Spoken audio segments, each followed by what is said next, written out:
मेरे दोस्तों, आपका स्वागत है मेरे पॉडकास्ट दोस्तकास्ट पे। कितना वक्त हो चला है कि मेरा और आपका मिलन नहीं हुआ है। मैं बना रहा था एक ऐतिहासिक सीरीज ब्रदरहुड, जिस पे आया आपका ऐतिहासिक रिस्पॉन्स। उसके बाद हम आ गए हैं बिजनेस एज यूजुअल पे।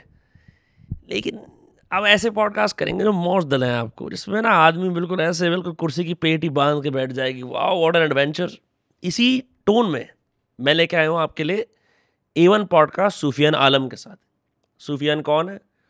सूफियान एक ऐसा व्यक्ति है जो फिजिक्स का बहुत बड़ा महारथी है, एक्टिंग का शौकीन है, और आपने इंस्टाग्राम पे इनकी वो वीडियो देखी होंगी जिसके अंदर फिजिक्स को बड़े अतरंगी तरीके से समझाते हैं। क्योंकि मैं फिजिक्स से अफ्लिक्टेड हूँ, I was never a good science student, as is obviously known. मैंने इनसे फिजिक्स के कुछ कॉन्सेप्ट्स पूछे। We talked about theatre, him working with Piyush Mishra. बड़ी रैक स्टोरी जो स्टोरी है, बड़ी ऐसी स्टोरी है that is told in such a sometimes sarcastic manner कि आप भूल जाते हो कि ये इंसान बिल्कुल जीरो से कहाँ तक आ गया है। एंड ये सब देखने का आपको मौका मिलेगा। मुझे पर्सनली बहुत मज़ा आया सूफियान से बात करके।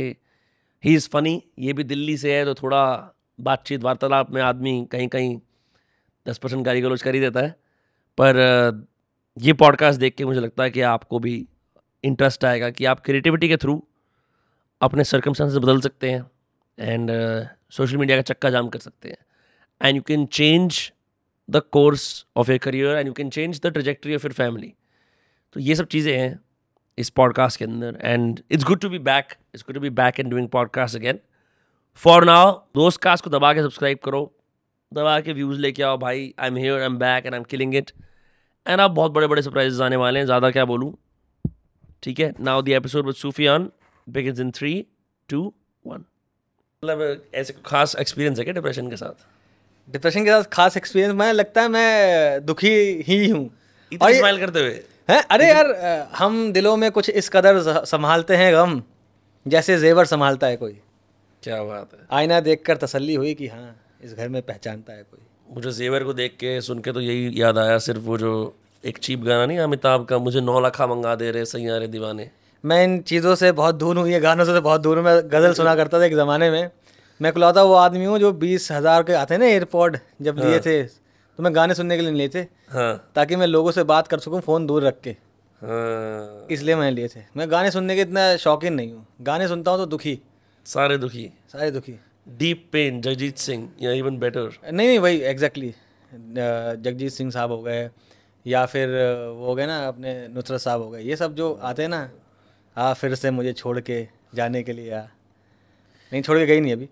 टेंशन नहीं है। तुम्हारे व्हाट्सएप पे लिखा हुआ है हाँ, वामा काना रब्बुका नसिया, कौन सा वमा language है? कना रब्बुका नसीहा। क्या है ये अरेबिक है। क्या मतलब है इसका? इसका मतलब होता है कि खुदा कुछ भूलता नहीं है। सो समझ रहे हो, वो जो बोला ना तुमने, शायद कोई तो राहु या जो भी है 6th हाउस में है, जिस हाउस में भी है, मुझे ले रहा था, मुझे ठीक है, जो भी पता नहीं, तो उसमें यही है कि मतलब मेरा जो मोटिवेशन आती है ना, जो जो गम से मोटिवेशन आते हैं ना, कि एक जो अंदर से सो कॉल्ड, इसलिए नहीं कि मैं उनको नीचा दिखाना चाहता हूँ, इसलिए कि तुमने नीचा दिखाया ना, इस चीज़ के लिए दिखाया। अब मैं इस चीज़ को साबित करके दिखाऊंगा कि हाँ, कुछ कर सकता हूँ मैं, बस। पर तुम्हें नहीं लगता, मैंने भी एक्सपीरियंस करा है, मैं जब स्टार्टिंग में बिल्ड कर रहा था कि यार बदले की भावना, क्रोध, घृणा, ये जो इमोशंस है, इनसे आदमी काम करता है, ये आपको खुद भी बर्न करते हैं। बिल्कुल करते हैं, कोलेटरल डैमेज। वही है, वो गाना भी तो है ना, कि क्षमा कहे परवाने से परे चले जा। वही है कि जलना है परवाने को, लेकिन परवाने की क्या नाम है, फ्यूचर या कह लो डेस्टिनी वही है, उसको जलना है।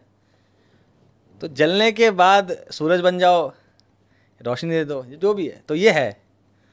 तो बहुत कम उन लोगों में से हो जिन्होंने पीयूष मिश्रा के साथ काम करा है। मतलब हम जी तो जी। गैंग्स वासीपुर में उनकी वो आवाज़ सुनते हैं, और नरेशन वाली। और 1971 पिक्चर के अंदर भी वो पाकिस्तान के पायलट बनते हैं, बड़ी अच्छी एक्टिंग करी है उन्होंने। और गुलाल के अंदर वो जॉन लेनन टाइप के गुलाल गुलाल, हाँ। I love is acting. कैसा एक्सपीरियंस रहा है उनके साथ काम करना? तुम्हारे तो खैर खास दोस्त टाइप के हैं। दोस्त टाइप के बन गए यार। बहुत एक्सपीरियंस जो उनके साथ रहा है, ये बहुत खुशकिस्मत हूँ मैं, उनके साथ काम कर लिया ना, क्योंकि जब ज़माने में मैं एक बार नाटक करता था, हमने उनके बहुत सारे नाटक किए।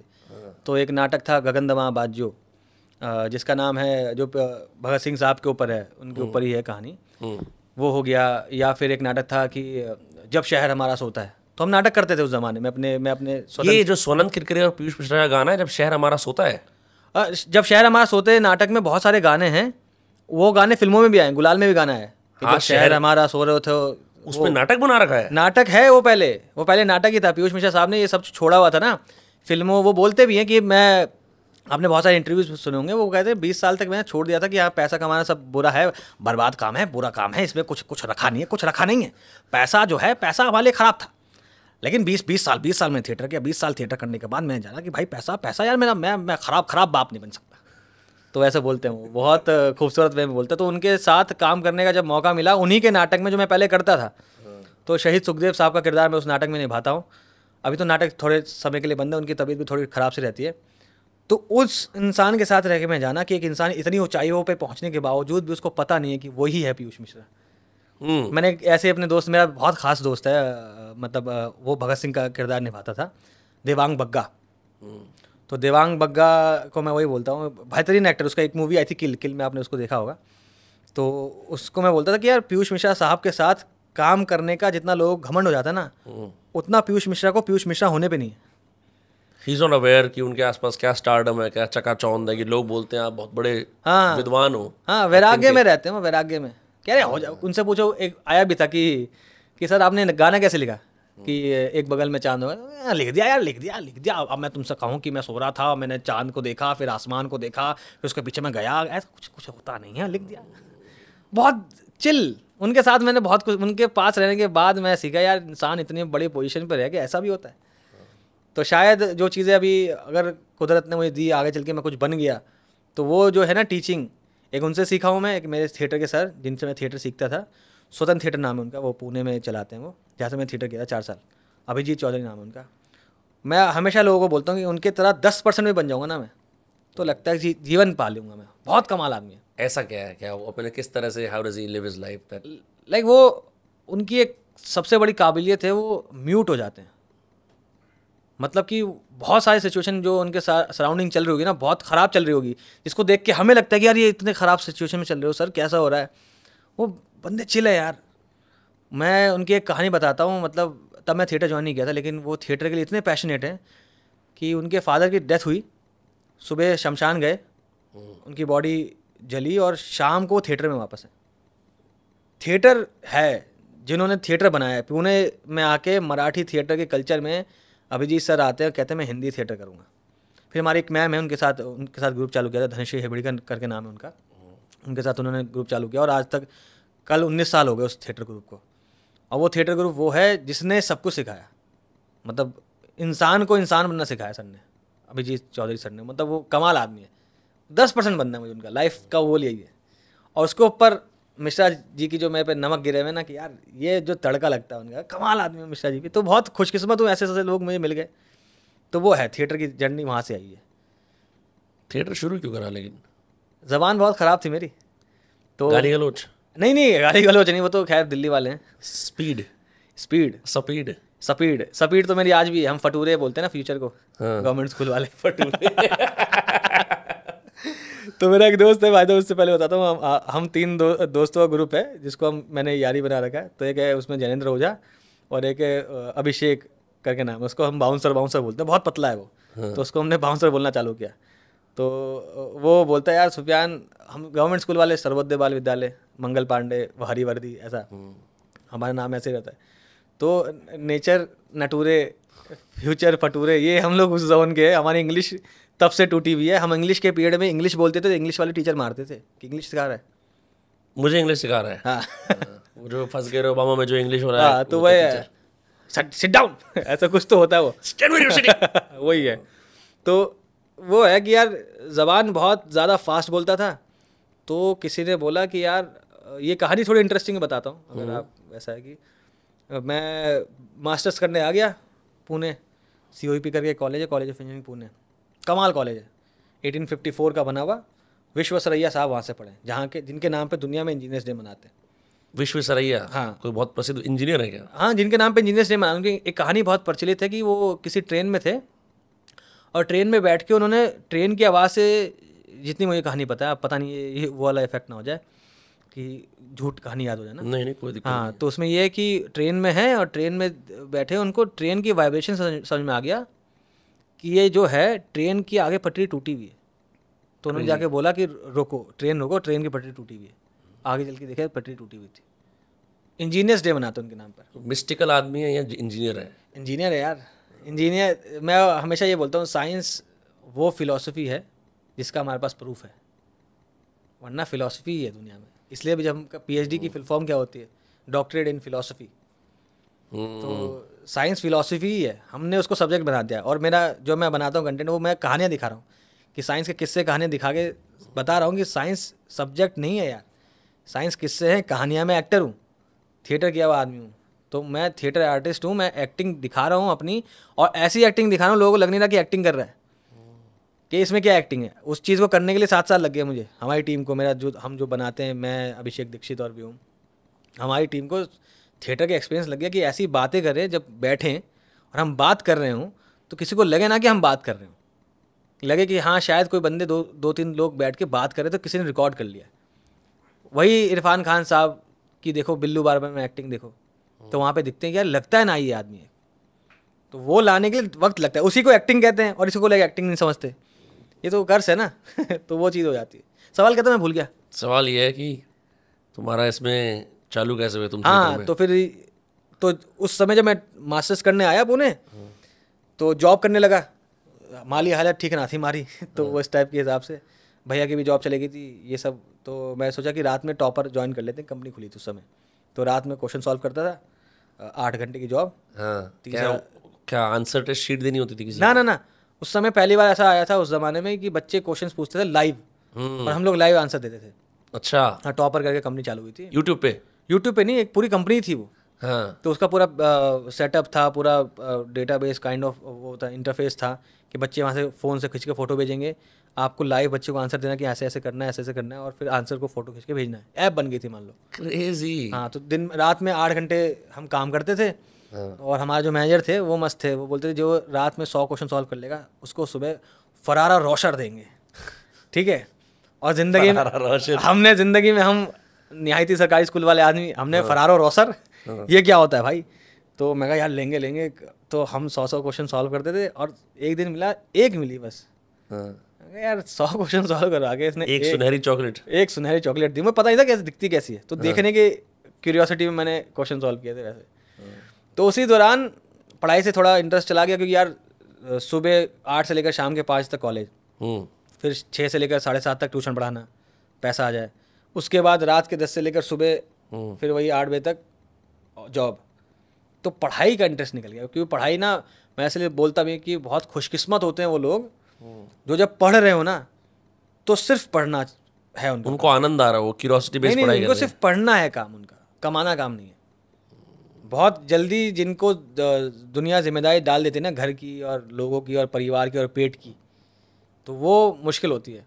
और मुझे इस पर वो है कि मेरी मम्मी और मेरा ये है ना कि गर्व भी होता है कि ठीक है यार, आई तो आई, हमने इसका कुछ हो भी नहीं है कि मैंने जितने पैसे कमाए सारा घर पे ही देता हूँ मैं, ऐसा नहीं कि मैं अपने पास रखता हूँ। मेरी मम्मी जिस चीज़ पे हाथ रख दे कि सुफियान ये ले लो। जब हमने घर भी लेने गए थे ऐसा, जब पहली बार पैसा आया तो मम्मी ने बोला ऐसा ऐसा घर चाहिए, मैं कहा ठीक है ले लो। तो एक फ्लोर पे 3 BHK 2 BHK, अब पैसा आ रहा था। उस समय मैं थोड़ी जॉब भी कर रहा था, प्लस फिर इवेंचुअली मैं AI ट्रेनर बन गया था। शायद गूगल की कंपनी थी वो, पैसे मस्त पर आवर मिलते थे, डॉलर्स में मिलते थे। मम्मी बोलती यार सुफियान, ये 2 BHK की दीवार तोड़ के अंदर ले लेते। मैं कहा यार रुक जाओ यार, 2 इंसान को रहना है। तो मम्मी को खुश करने में मज़ा बहुत आता है। तो बस उसके बाद फिर टॉपर की जॉब चल रही थी उस समय 2017-18 की, तो पढ़ाई से इंटरेस्ट ला गया। अब पढ़ाई से इंटरेस्ट गया तो फिर मैं अब तक याद है मुझे रात को 5-5:30 के करीब, मैं एक इंसान का बहुत बड़ा फ़ैन था, खैर वो अभी इस दुनिया में है नहीं, सुशांत सिंह राजपूत। तो उनका मैं एक इंटरव्यू देख रहा था, शायद वो IIT बॉम्बे में आए हुए थे या फिर कहीं आए हुए थे। और वो बोलते हैं कि यार उन्होंने 3rd ईयर में DTU ड्रॉप कर दिया था ना, तो बता रहे थे कि मैंने सोचा कि मैं कुछ अलग ट्राई करता हूँ, ऐसा है वैसा। फिर मैं एक्टिंग फील्ड में आ गया, थिएटर किया। तो मैं सोचा यार फिज़िक्स तो इनको भी आती है, कि जब बम्बई गए थे तो कमाने के लिए फ़िज़िक्स पढ़ाते थे, जितना मुझे पता है। फिज़िक्स मुझे भी आती है, पढ़ाई से इंटरेस्ट जा चुका है, और जीवन में कुछ तहलका करना है, तो एक काम करते हैं, थिएटर करते हैं। और उस समय क्या लगता था थिएटर करेंगे आज 6 महीने करेंगे, शाहरुख खान बन जाएंगे। तो शाहरुख खान बनने के लिए निकल गए हम लोग। फिर समझ में आया कि थिएटर तो 12 साल लगता है, एक तब पूरा होता है। ऐसा क्यों है कि ये जो जितनी भी थिएटर के अराउंड नैरेटिव होता है या जितने भी एक्टर जो थिएटर में होते हैं, ये सबके सब एक परपेचुअल स्ट्रगल की आंखों से देखते हैं कि तू अभी तो 12 साल लगेंगे तुझे कुछ बनने में, मगर why is this long drawn out painful process? उसको ग्लोरीफाई क्यों करते हैं इतना ज़्यादा? नहीं, वो थिएटर आर्टिस्ट की ना मुझे लगता है एक चीज़ है, क्योंकि मैं भी उस ज़माने में वैसे ही था कि मैं सोचता था कंटेंट मैं क्यों बनाऊंगा, शेर घास नहीं खाता, शेर सब खाता है, पता है वो शब्द बोलूँगा नहीं वरना शेर सब खाता है। तो रीज़न बीइंग क्या है कि थिएटर वालों को ना मज़ा आता है पेन में, जितना मैंने नोटिस किया। मेरे बहुत अच्छे दोस्त बने थे बीच में, वो आमिर मलिक करके नाम है उनका, NSD पास आउट है। तो उन्होंने बोला था कि यार हम लोग ना पेन को रोमांटिसाइज करते हैं कि पैसा कैसे कमा सकते हैं, पेन दर्द चाहिए। मिश्रा साहब देखो ना, मिश्रा साहब ने भी 20 साल थिएटर कर दिया, उनको लगता है पैसा कमाना है, ये सब करना है, 2.5 मिनट की एक्टिंग करूँगा मैं, 2 मिनट की एक्टिंग करूँगा। थिएटर वालों का जैसे हमें आदत है, मैं जब स्टेज पे परफॉर्म करता हूँ, मैं कर रहा हूँ परफॉर्म 2-2 घंटा डायरेक्टली लाइव विदाउट इंटरवल, वो 1.5 मिनट की वीडियो बना रहा है। तो ऐसा क्या रिलीज मिलता है थिएटर करके? जैसे मैंने पूरी ज़िंदगी स्टेज पर रहा, फिर मैं अब स्टेज पे जाता हूँ जब कभी, तो एक आय तो ज़रूर आता है कि हाँ मैंने लोगों के सामने अपनी कुछ बात कह दी, लोगों ने रिस्पॉन्ड कर दिया। पर मैं बोलूँगा भाई सामाजिक बात है कि ये मेरा पॉडकास्ट है, यहाँ वहाँ की बातें करूँगा, तुम तो किरदार बना रहे हो, तुम तो एक दूसरे एक लोग बोल सकते हैं you in a different reality yourself. So what is the, क्या ऐसा लोग बोलते हैं कैथार्टिक फील होता है कि हमने अपने आप को व्यक्त कर दिया, अपने भावनाओं को? नहीं, ये ना बहुत बड़ी मिथ है कि हमें लगता है कि हम कोई किरदार बन जाते हैं। ये ना मिश्रा साहब के ना एक पोइट्री है बहुत अच्छी, वो पोइट्री की मैं एक भी शब्द नहीं बोलूँगा यहाँ पर, जिसमें उन्होंने लिखा था कि मेथड वाला एक्टर क्या होता है। बोलो। नहीं मेरे पास याद नहीं है, लेकिन थोड़ी मिश्रा साहब अपने ज़माने में NSD में लिखा था उन्होंने वो गाना कि मेथड वाला एक्टर जो है, बहुत अच्छी पोइट्री थी वो। हमारा क्या होता है ना कि हम चीज़ें, जितने भी लोग एक्टर जो बोल रहे हैं ना आज, जितना मुझे लगता है बहुत बड़े बड़े लोगों ने बोला हुआ है कि ये बोलना कि मैं कैरेक्टर बन गया था, मैं उस रोल में था और मुझे अपने आप को रोल से हटाने के लिए इतना ट्रॉमेटाइज करना पड़ा, मुझे नहीं होता। हम सिर्फ परफॉर्म करते हैं। और थिएटर जो है, ये बात ध्यान रखिए, हमें अगर आप कॉन्शियस नहीं है स्टेज पर तो आपको पता नहीं है कि लाइट कौन सी आ रही है। और अगर आप बोल रहे हो कि मैं इतना कॉन्शियस नहीं हूँ कि मैं अपने किरदार ही भूल गया हूँ, मैं कैरेक्टर बन गया हूँ, तो तुम कैसे कर पा रहे हो? मज़ा इसमें क्या आ रहा होता है ना कि मुझे जितना लगता है स्टेज पे कांस्टेंट स्ट्रगल चल रहा होता है, हर डायलॉग पे स्ट्रगल है। लाइव परफॉर्मेंस है, कोई कट लगेगा नहीं, एक डायलॉग के बाद दूसरा डायलॉग आने वाला है, और दूसरा डायलॉग ऐसे आने वाला है कि ऑडियंस को लगे नहीं कि इसने रट्टा मार के बोला है, इसने उसका रिस्पॉन्स दिया है। फिर आपके अंदर डर, भाई आज तक रूह कांपती है मेरी जाने से पहले, क्या स्टेज पे चढ़ रहे हैं यार, मतलब अब स्टेज जैसी ऑन हो जाएगा, पैर हिलते हैं, पैर पूरा शरीर हिलता है यार, अभी भी। और ये नसीर साहब भी बोलते हैं कि आज भी थिएटर परफॉर्मेंस जब करने जाते हो ना, अभी कैमरा है, हमें कोई इतना फ़र्क नहीं पड़ रहा, लेकिन यही चीज़ अगर हम सामने 800 लोग बैठे होंगे ना, तब लगता है पता नहीं कुछ तो, हाँ तो वो और है यार, एनर्जीज है। इसलिए तो बोलो साइंस के टर्म्स में देखो, एनर्जीज है, सबकी एनर्जी फैली हुई है, और वो स्ट्रगल लोगों को मज़ा आता है जितना मैं लगता है। एक नाटक कर रहा था मैं, कोर्ट मार्शल में विकास रॉय का किरदार निभाता था। वो किरदार क्या है, 2 घंटे के नाटक में 1.5 घंटा वही बोलता है और बाकी गवाहियाँ होती है, गवाहियाँ ले रहे हैं लोग, कर रहे हैं, और 1.5 घंटा सिर्फ वो बोल रहा है। और 6 दिन के अंदर मैंने प्रिपेयर किया था वो किरदार। और जब मेरा पहला फंबल लगा, मैं डॉक्टर साहब जो मेरे हैं, जिनके साथ मैं अभी वीडियोज़ बनाता हूँ, व्योम, तो वो CEO साहब का किरदार निभा रहे थे, तो मैं उसकी आंखों में देख के डायलॉग भूल गया था। तो मैं अंदर देख लिया उसकी आंखों में, नहीं मतलब मैं लगा यार 5 सेकंड के लिए दिमाग में आया था कि हाथ जोड़ देता हूँ ऑडियंस के सामने कि भाई देख हो नहीं रहा आज ये। और उसके बाद जब तुमने उस फेस को क्रॉस करके फिर डायलॉग लिया, तो जो कांस्टेंट स्ट्रगल है ना स्टेज की, वो मज़ेदार है। वो मुझे लगता है कि शायद सबकॉन्शियसली वो इन्जॉयमेंट है जो हम लोग इन्जॉय कर रहे हैं। स्टेज वाले में मुझे जितना स्टेज का ज्ञान है, अभी तो मैं 7 साल ही काइंड ऑफ किया है और बहुत सालों तक करना है स्टेज मुझे, तो स्टेज में ये शायद मज़ा है जिस चक्कर में थिएटर वाले बोलते हैं यार यहीं रहना चाहिए। बाकी मैं खुद बोलता हूँ मुझे 50,000 रुपये महीना सैलरी मिल जाती है अगर थिएटर में, मैं कुछ नहीं बनाता। स्टेज अलग ही है वो। मैं रजत कपूर सर के यहाँ काम करता था 2000। आप थिएटर किए थे? नहीं, एज कास्टिंग एसोसिएट काम करता था कुछ महीनों के लिए। अच्छा, कास्टिंग एसोसिएट चला गया था मैं उनके पास। ये बात है 2018 की बात है। तब आया था, मैंने नया बैंड्रा में मुंबई देखा मैंने, तो कास्टिंग चलती थी उन दिनों। हम फ़ोन मिलाते थे कास्टिंग, मतलब मैनेजर्स को फ़ोन मिलाते थे, एक्टर को बुलाते थे। जब पता लगता था कि रजत सर कर रहे हैं, सब आते थे भागे भागे ऑडिशन देने के लिए।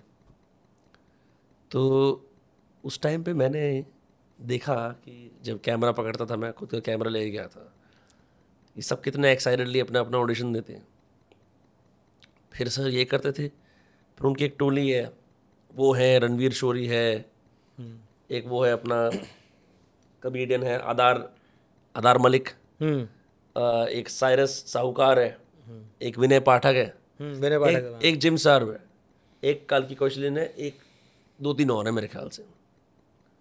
ये सब जो शेक्सपियर के प्लेज वो क्लाउन के स्टाइल में करते थे, अभी भी करते हैं, करते ही रहते हैं। एक चल रहा है उनका शायद विनय पाठक साहब का कोई नाटक चल रहा है जिसमें क्लाउन बनते हैं। नहीं, वो शेक्सपियर के जितने तमाम है मेरे ख्याल से सब क्लाउ करते हैं। अब वो उन्होंने बनाई एक, पहले वो बनाया था एक ब्रदर्स कारामजोव जो है वो दोस्तों का, अच्छा वो है, मैंने पढ़ रखा है उसका। उन्होंने करमजले भाई करके बनाया। अच्छा। भाई करमजले ऐसे मैंने अटेंड करा प्ले में यार, 2-2 घंटे विनय पाठक अपना इंग्लिश में कर रहे हैं, सर कर रहे हैं इंग्लिश में। ये सब अच्छे अच्छे अभिनेता हैं, इन पे इतना मालटाल आता है, इतना मतलब काम मिलते हैं, ऐड मिलते हैं, पिक्चरें मिलती हैं, लगे रहते हैं। मतलब 4 बजे शो करेंगे, 7 बजे शो करेंगे, 10 बजे शो करेंगे। कभी समझ नहीं पाया मैं। अच्छा, ऑडियंस भी जाके बड़ी स्पेल बाउंड होती है, अरे theatre. I could never understand the myth of theatre. Theatre ना एक बात बोलते हैं, थिएटर जो है ना वो एक्टर्स का मीडियम है। अगर किसी एक्टर को जानना है आपको कोई एक्टर अच्छा है कि नहीं, उसको स्टेज पे खड़ा कर दो। पानी पानी में भी ड्रप पानी अरे पुष्पा, आई हेट जो भी आई हेट वाटर। पानी मंगवाओ और नहीं, ठीक है।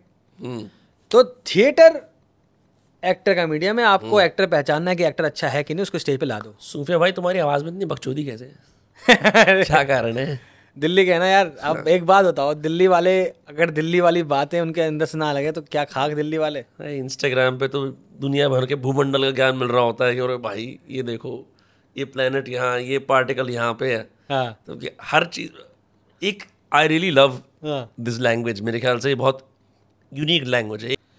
दिल्ली की स्टेट भाषा में मज़ा नहीं है, बहुत डर लगता है मुझे दिल्ली की भाषाओं में जो है ना वो। हम ना, मेरा वही ना कि वो एक कॉमेडियन था, नाम भूल गया, अभिषेक उपमन्यु ना। हाँ, कि तू कुत्ता। हाँ, तो वो अपना है, वो तुरंत रिस्पांस देते हैं हम लोग। हमारा वो नहीं है कि एकदम थोड़ा तहजीब लहजा बनाए। महाराष्ट्र में आता हूँ, देखते हैं कि लोग ए लड़ते हैं ना तो ए पे रह जाते हैं। दिल्ली में ए ऊ नहीं है, दिल्ली में ए ओ खत्म करो। हम डायरेक्टली पॉइंट पे आ जाते हैं कि देखो लड़ना है ना तो ये तू कौन, मेरा अब्बा जानता है, मैं ये कर दूंगा। नहीं, दिल्ली में डायरेक्टली पॉइंट पे आएंगे और लड़ाई चालू और दे दबा दब। तो दिल्ली वो है। मतलब मेरे को लगता है कि जो हॉस्टिलिटी है ना, मतलब कोई इंसान तुम्हें काट लेगा, नोच लेगा, ये तुम हमेशा तैयार रहते हो कि हाँ, तलवार तैयार है हमेशा। कोई किसी ने मुझसे कैसे कह दी इसने, वो ऐसे मैं दिखाता हूँ। यहाँ पर लोग थोड़ी सी पर्सनल स्पेस देते हैं। थोड़ा तुम आए यहाँ पुणे आए, कैसे लगा के? मतलब पुणे तो मैं गया नहीं। पुणे आने के बाद पुणे रहा, पुणे के उसमें रहो। पुणे आपको कहते ना, एक वो भी है मराठी में कि 1 ते 4 सारे पसार, आई गेस मराठी अगर मैं सही बोली हो तो उसमें वह कि पुणे 1 से लेकर 4 बजे तक सो जाता है, चिल। दोपहर में उनका ये है कि तुम अपने काम करो। मुझे लगता है पूरा शहर एक तो मतलब फूक फाके बैठा है, तो उस चक्कर में वो बस जी रहा है। और मैं इसलिए पुणे रहता हूँ, मेरे दिमाग से बहुत सारी चीज़ें चलती रहती होती, खुराफाती चल रही है, कुछ लिखना है, कुछ बनाना है, ठीक है, जो भी करना है। लेकिन पुणे एक वो शहर है जहाँ पर सब शांत है। बम्बई आओ, हर बंदा भाग रहा है जिसके पास, मतलब यहाँ पे बम्बई में सब भाग रहे हैं, पता नहीं क्यों भाग रहे हैं। पुणे में नहीं भाग रहे। बम्बई में यार मतलब मुझे लगता है कि यहाँ पे ऊँट को भी रेत बेच दो, क्या क्या काम कर दे भाई, ये रेत का टेक्सचर थोड़ा अलग है, तुम्हें पता है, उसमें बेच दोगे। पुणे में नहीं है, पुणे में सब चिल है। इसलिए मैं पुणे रहता हूँ कि बाहर अगर आपके बहुत ज़्यादा शोर हुआ और अंदर भी शोर चल रहा है तो आप कुछ नहीं कर सकते। इसलिए मैं लिखता भी रात के 3 बजे, कुत्ता भौंक रहा होता है, वो करके जो भौंक रहा है उसके में जो सुर लगता है मुझे, तो मैं लगता हूँ आज यूनिवर्स है क्या, तो यूनिवर्स की बातें चालू हो जाती है कि देखो यार जीवन ही है। पर फिजिक्स में ये जागरूकता या क्यूरोसिटी कैसे आई? जैसे I love the languages, I am a big fan of all languages, English Hindi मेरे को बहुत पसंद है कि उसमें जिस तरीके से लोग, नहीं भाषा तो मुझे पसंद है, बस बोल नहीं पा रहा इंग्लिश। नहीं जैसे हर किसी व्यक्ति का बोलने का अंदाज, कौन से स्लैंग वो यूज़ करेगा, कैसे कैसे भाषा को घुमाएगा, आनंदित, मेरे को बड़ा अच्छा लगता है सुनने में। लेकिन मैं देखता हूँ फिजिक्स में, हाँ भाई कोई न्यूटन लॉ होता होगा, हमें क्या करना है, हमें तो अपने पैसे कमाना है, आगे निकलना है, मैं ऐसा सोचता हूँ। I don't have an इनेट fascination for physics, may be languages, biology अच्छी लगती है, लेकिन ऐसा क्यों क्या लगती है बायोलॉजी अच्छी? बायोलॉजी क्यों अच्छी लगती है? Because I can directly affect it. जैसे मेरे को पता लग गया कि भाई मेरा डोपामिन लेवल कम हो रहा है, मैं उसको ठीक कर सकता हूँ। अब ये लाइट यहाँ पड़ रही है तुम्हारे, अब ये लाइट पड़ रही है मेरे चेहरे पे आधी आ रही, तुम्हारे पे आधी आ रही है, क्या इसको क्या डिफ्यूजन बोलेंगे, क्या बोलेंगे? लेकिन ये अच्छा दिख रहा है ना। आप वही तो बात है, लोग क्या करते हैं चीज़ों को सब्जेक्ट बना देते हैं ना। सब्जेक्ट नहीं है, वे ऑफ लाइफ है ना। हाँ, फिजिक्स वे ऑफ लाइफ है। हमारी गलती है, हमारी बाहर जितना मैं देखता हूँ कि बाहर हर एक बंदे को, कोई भी बंदा हो उसको फिजिक्स पता है, क्योंकि उनके लिए वो सब्जेक्ट नहीं है, उनके लिए जीना है वैसे उनको। यहाँ पे क्या किया, सब्जेक्ट है, नंबर लाने, क्या नाम है, नंबर लाएंगे तो अच्छा कॉलेज मिल जाएगा, पैसा मिलेगा। तो तुम उस चीज़ को, जिससे तुम, वो है ना, शायद कृष्ण जी की भी बात है कि जो नॉलेज तुम्हें ऊंचा ना उठाए वो नॉलेज नहीं होती। विजडम असली चीज़ है जो आपको ऊंचा उठाती है। तो आप सब्जेक्ट को सब्जेक्ट मानोगे तो विजडम नहीं आएगी। हमें विजडम की तरफ जाना है ना। तो वही बात हमें वहाँ भी मिलती है, हमारे ग्रंथों में या किसी भी उसमें ले लो। और ये बात बहुत अच्छी लगती है मुझे, इसलिए जैसे बोला ना मैं कि सेकुलर होने के फ़ायदे बहुत है। सेकुलर होने के फ़ायदे ये हैं कि आप हर मज़हब की बातों को पढ़ सकते हो, समझ सकते हो, फिलोसफी समझ सकते हो। और साइंस सेकुलर बना देती है। साइंस को तुम बोलो यार न्यूटन गलत है, कोई नहीं आएगा मारने कि तुझे न्यूटन गलत कैसे बोल दिया। नहीं ऐसी बात नहीं है। परसिक्यूट का है वो, किसी कहानी एक जमा, हाँ पता है वो तुम्हें, गलीलियो की कहानी है। तो वो तो मज़हब के लोग कर रहे थे ना। हाँ, क्योंकि वो हीलियोसेंट्रिक उनका मजहब था। गैलीलियो को नहीं मारा था, किसी और को मारा था। गैलीलियो सामने तो मतलब बहुत इंटरेस्टिंग। केपलर को मारा, किसको मारा? हाँ, एक आध टपका दिया था कोई। कॉपरनिकस को भी छोड़ दिया था। किसी को तो मतलब सूली पे, इन द सेंस कि जितना मुझे पता है जलाया गया था, जबान पर कील डाल के। सोक्रेटिस को तो जहर दिया गया था। सोक्रेटिस को जहर। अच्छा तुम देखो, वैसे सपोजिटली एरिस्टोटल, प्लेटो वगैरह है कि बहुत ज़्यादा, एक तो आपस में बच्चाबाजी करते थे जितना मेरे को मालूम है, ठीक है, कि ऐसे ज़्यादा ज्ञान आएगा। दूसरा मेरे को लगता है कि ये सोक्रेटिस के अंदर एक डीप रिलीजियसनेस है, although he is explaining reality and science and theory of forms and वो सब, but I find that the most scientific guys are actually very religious. Their science इतना ज़्यादा वो बिलीव करते हैं कि इट रीचेस रिलीजियस हाइट्स। तुम्हें लगता है ऐसा? बहुत सारे साइंटिस्ट लोग हो जाए, जो भी हो जाए ना, तो साइंस ने ये नहीं कहा कि भगवान नहीं होते। साइंस ने कहा है कि हमें पता नहीं है कि है कि नहीं। और बड़े बड़े साइंटिस्ट जैसे आइंस्टाइन भी जो था वो भी धार्मिक था, लेकिन वो उस वे में धार्मिक था, किसी ग्रंथ पे चल रहा हो, किसी चीज़ पे चल रहा हो। तो वो, लेकिन रिलीजियस के छोड़िए, जैसे आपने सोक्रेटिस की बात की, इन सब की बात की, वो रिलीजियस थे। सुकरात जिसको हम कहते हैं। तो लेकिन इंडिया में देखो चारवाक फिलॉसफी चलती थी। इंडिया में हज़ारों साल पहले एक फिलॉसफी ऐसे आ गई जिसमें बोला कि धर्म है ही नहीं, भगवान है ही नहीं, चारवाक के ऊपर पढ़ना। पीतवा मेरे दोस्त चारवाक, एक मेरा दोस्त है कुशल मेहरा, वो चारवाक पॉडकास्ट चलाता है। पीतवा पुनः पीतवा, कि पियो जब तक पीना है पियो, पैसा नहीं है तो दूसरों से मांग के पियो, और तब तक पियो जब तक गिर ना जाओ, कोई देखने वाला नहीं है। तो फिलॉसफीज तो हमेशा बढ़ जाती हैं, लेकिन हाँ ये है कि एक अंत पे जाके जब तुम एक बहुत ऊंचाइयों पे पहुंचते हो ना, तब तुम्हें लगता है यार ये सब सेंस तो नहीं बना रहा। अब मैं बोलता हूँ कि इलेक्ट्रॉन है भी और नहीं भी, जो उसका वेव फंक्शन बनता है कि इलेक्ट्रॉन कहीं भी हो सकता है, ये क्या मतलब है? हमें पाई की वैल्यू कितनी पता है? 3.14 हम बोलते हैं ना, उसके आज तक डिफाइन नहीं है वैल्यू।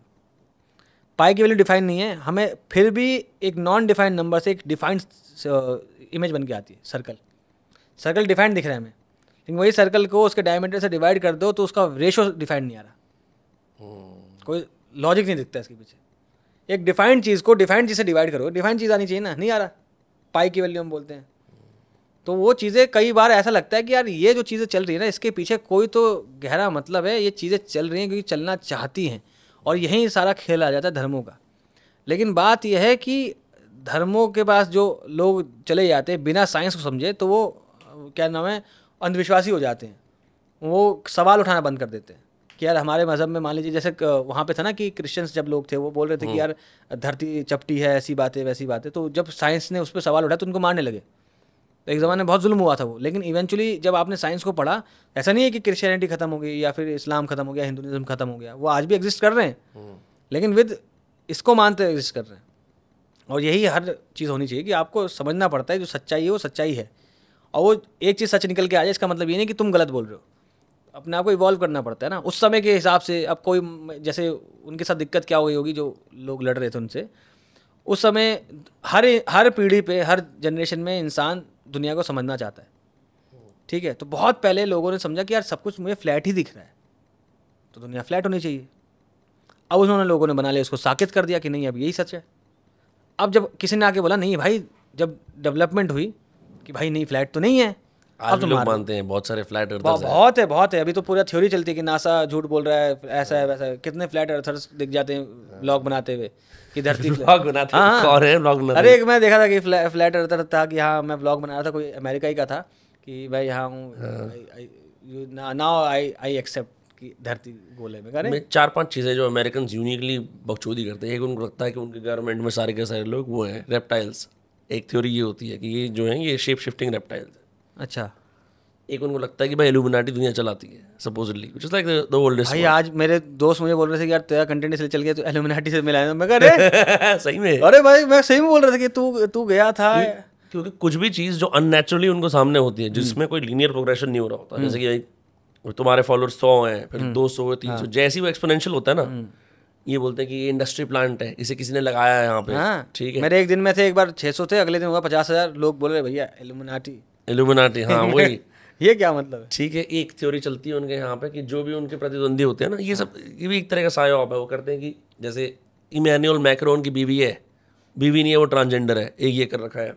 मिशेल ओबामा को बना रखा है। फिर क्या करते हैं वहाँ फोकस करते हैं कि देखो इसके पास भी ये सेम वो है। एक और थ्योरी चलती है कि हाँ डूम्सडे प्रेपिंग, कि प्रलय आने वाली है, कभी भी आ सकती है, तो उनके बेसमेंट में उनके कैंस बेक्ड बीन के रहेंगे, टीवी रहेगा, गन्स रहेंगी, कभी भी आ सकती है। इस तरह के एब्सर्ड नोशंस को बिलीव करते हैं। एक और है वो, तुमने सुना साइंटोलॉजी के बारे में सुना है? नहीं क्या? साइंटोलॉजी है अमीरों का रिलीजन, LA के अंदर बहुत पॉपुलर है। टॉम क्रूज उसका सबसे बड़ा लगा एडवोकेट है। ओशो था ओशो में लगता है कि अमीरों के। फिर उसने वो महानंद शीला ने कांड कर दिया ना, हाँ वो है, इस चक्कर में फिर ओशो यूनिवर्सल बन गया। वो तो बोलते भी थे कि मैं अमीरों का गुरु, गरीबों के लिए सबने काम किया, अमीरों के लिए कौन करेगा। तो वो था, उसकी कुछ बात थी यार। आई थिंक मैं बहुत बड़ा फैन हूँ भाई उनका, ओशो का। आई नो ओशो के भाई आजकल पॉडकास्टों पे आते हैं। हमने भी जाके करा था पॉडकास्ट ओशो के भाई। अच्छा, छोटा भाई है वो, he lives out of Karnal, he has his own, it's like उसकी नाव है क्या ना, वही वाली बात है। बुद्ध के बाद बना बुद्धिज्म, सब लोगों ने उसको बांट लिया। अब ओशो के बाद है ओशो इंटरनेशनल, ओशो फ्रेग्रेंस, ओशो ये ओशो वो।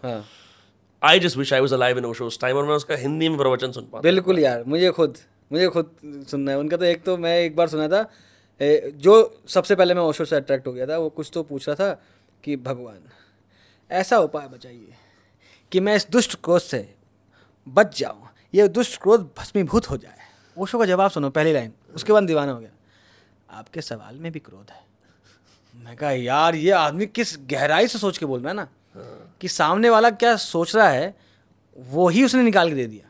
यही थिएटर में बाय द वे हम करते हैं। थिएटर में क्या है कि जैसे मान लो मैं कोलैब करता हूँ, दिक्कत हो जाती है लोगों को। इंटेलेक्चुअल लोग जो है ना थोड़े बुरा मान जाते हैं कि यार ये कोलैब क्यों कर रहा है, मतलब क्योंकि मेरे को ना जब मैं कोलैब करता हूँ तो आते कमेंट बिक गया ऐसा वैसा। मैं चिल कर भाई, देखो कैसा कोलैब, ब्रांड डील हो गया, ब्रांड डील्स। किसको दिक्कत हो रही है इससे? अब बहुतों को दिक्कत हो रही है। बात ये ना कि थिएटर के लोगों को दिक्कत हो रही है, थिएटर के लोगों को नहीं, ऑडियंस को दिक्कत होती है। अच्छा, ऑडियंस ना, आप वही ना, ऑडियंस आपके हिसाब से एक पर्सोना बनाती है। इसको कहते हैं ऑब्जर्वेशन इफेक्ट। इसको मैं साइंस के टर्म्स में समझाता हूँ। अगर आप किसी चीज़ को ऑब्जर्व करते हो तो उसको रूप मिलता है। Observation changes result. खैर उसके एक अलग भी थ्योरी है, लेकिन इस पर चल के देखते हैं। तो मैं हूँ क्वांटम स्टेट में, किसी के लिए मैं एक्टर हूँ, किसी के लिए मैं टीचर हूँ, किसी के लिए मैं एथीस्ट हूँ, किसी के लिए मैं बिलीवर हूँ। जो बंदा जैसा ऑब्जर्व करेगा मैं वैसा बन जाऊँगा। ठीक है कि यार ये बंदा ऐसी ऐसी बातें करता है, ये एथीस्ट है, मुझे पता नहीं होता मैं एथीस्ट हूँ, इन लोगों को आता है।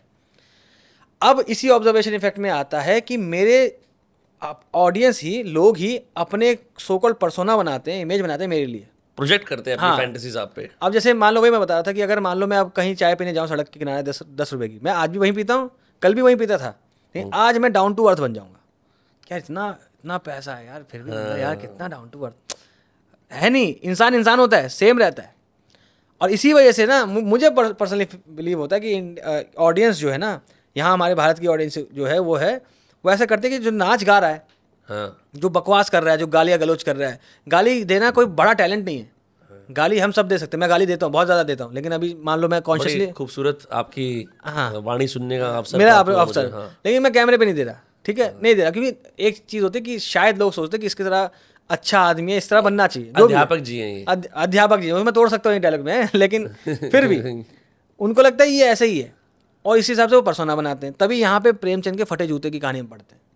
आर्टिस्ट को ना, इंसान क्या चाहता है, वो मेरे हिसाब से यहाँ की ऑडियंस उसको गरीब, उसको लगता है आर्टिस्ट है ना, गरीब रहे, या हमारे लिए मुफ्त में काम कर, मुफ्त या में काम अध्यापक है तो तू एनजीओ चला, फिलैंथ्रोपी कर। हाँ, पढ़ाई, एक बंदा लिखता है कि यार एजुकेशन शुड बी फ्री, आपने अपने यूट्यूब की वीडियो पे ऐड क्यों चला रखी है? हम्म, अगर मैं सही बता रहा हूँ, मैं हवा पे जीता होता ना, कि खाने की जरूरत नहीं, ये पेट गलत मिल गया ना इंसानों को, अगर पेट नहीं मिला होता ना मुझे, तो मैं सही में ऐड फ्री कर देता। आदमी अज्यूम करता है सरकार मेरे को एटलीस्ट गवर्नमेंट स्कूल देगी, हाँ, पब्लिक टॉयलेट देगी, मेरे को पब्लिक स्पेस देगी, हो सकता है मुझे पब्लिक हाउसिंग भी दे दे। तो जो व्यक्ति मुझे कुछ समझाने के लिए आ रहा है, हाँ, वो सेम चीज़ फ्री में क्यों नहीं दे रहा? हाँ, मतलब ये एक इंडिया की प्रॉब्लम है कि तभी आप देखोगे कि we are still a socialist country. हमारे जो लोगों के माइंडसेट है ना कि मुझे मिलेगा, मेरा हक है, ठीक है, तेरे को मिलेगा, तेरा हक है, ठीक है, लेकिन अगर तुझे कुछ बेहतर चाहिए उसके लिए पे भी कर सकता है तू। अब कहने को तो मैं 10 रुपए की कॉफ़ी भी, चाय भी पी सकता हूँ, जैसे आप पी रहे हो, मुझे पीनी थी ये सबको की कॉफ़ी, तो मैंने पे करे इसके 260 रुपए, मैंने कहा यार मुझे ये वाली नहीं, चाहिए। मैं कॉफी वैसे पीता हूँ अच्छी, महंगी महंगी। हाँ, नहीं, मैं इसका एग्जांपल दे रहा हूँ कि मैं बोलता सबको तूने फ्री में क्यों नहीं कराया। हाँ, हाँ, ये एक चीज़ हो जाती है ऑडियंस के अंदर। मैं देखता हूँ कई बार लोग कमेंट करते हैं, उसमें सिंगल नाम लिखा होगा, रमन शाह 700 लिखा होगा,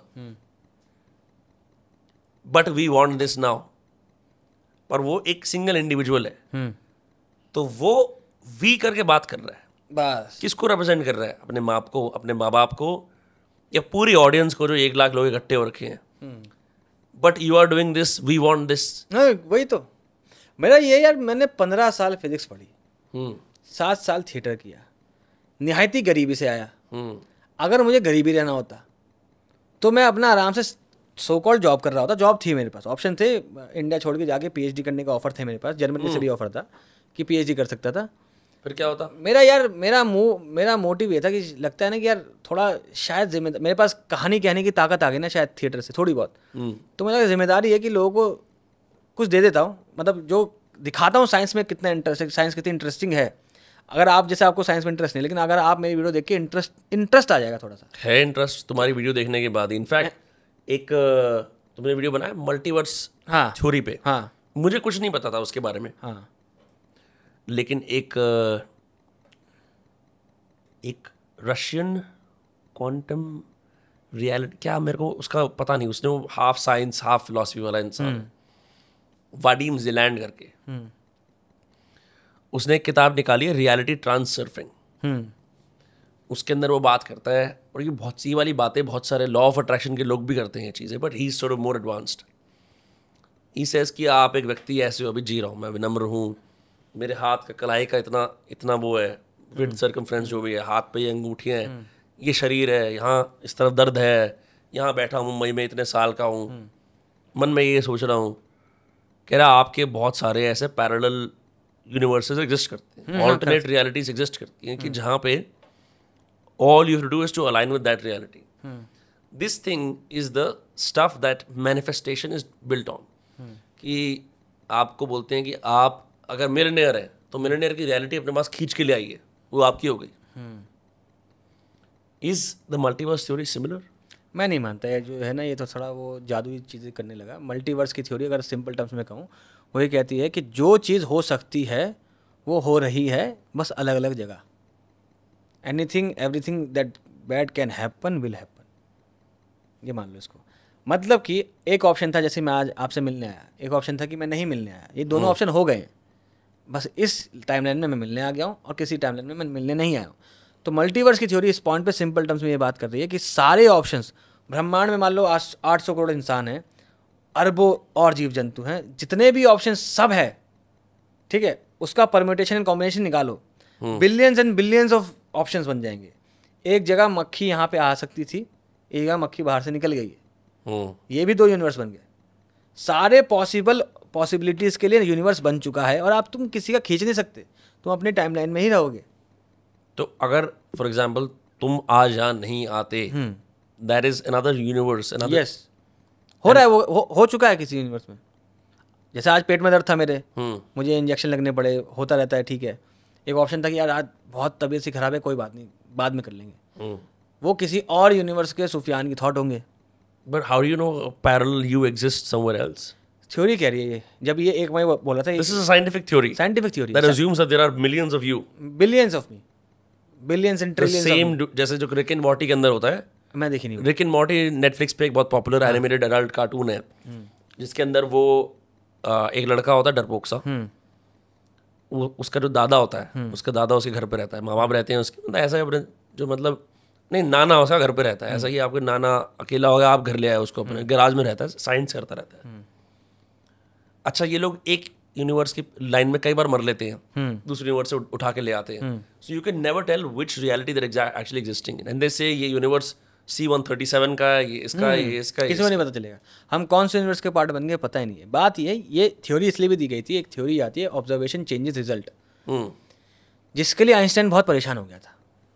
आइंस्टाइन बहुत परेशान था। आइंस्टाइन ने तुक्के में कह लो बुनियाद रख दी थी क्वांटम मैकेनिक्स की, जब उसने फोटो इलेक्ट्रिक इफेक्ट की बात करी कि फोटोन्स जो है, लाइट में जो फोटोन्स है, कि मान लो गुब्बारे से भरा पानी है, लाइट ना पार्टिकल है ना वेव है, गुब्बारे से भरा पानी है। पार्टिकल हम गुब्बारा बोलेंगे, वेव को हम पानी बोलेंगे, तो पानी को गुब्बारे के अंदर डाल दो, तो पानी भी है और गुब्बारा भी है, समझो। तो ऐसा डुअल नेचर काइंड ऑफ उसने समझाने के लिए, मतलब इस वे में सिंपल से बता रहा हूँ, वो बताया। उससे एक चीज़ निकल गई क्वांटाइज, जिससे पहले मैक्स प्लैंक उस पर काम कर चुके थे। थोड़ा टर्म्स मुश्किल लग रहा है ना आपको? नहीं, मैं उसको बिल्कुल ब्रेक डाउन करा लूँगा आपसे। तो मैक्स प्लैंक साहब जो थे, उन्होंने पहले काम किया था क्वांटम मैकेनिक्स को, दिया कि एनर्जी क्वांटाइज है।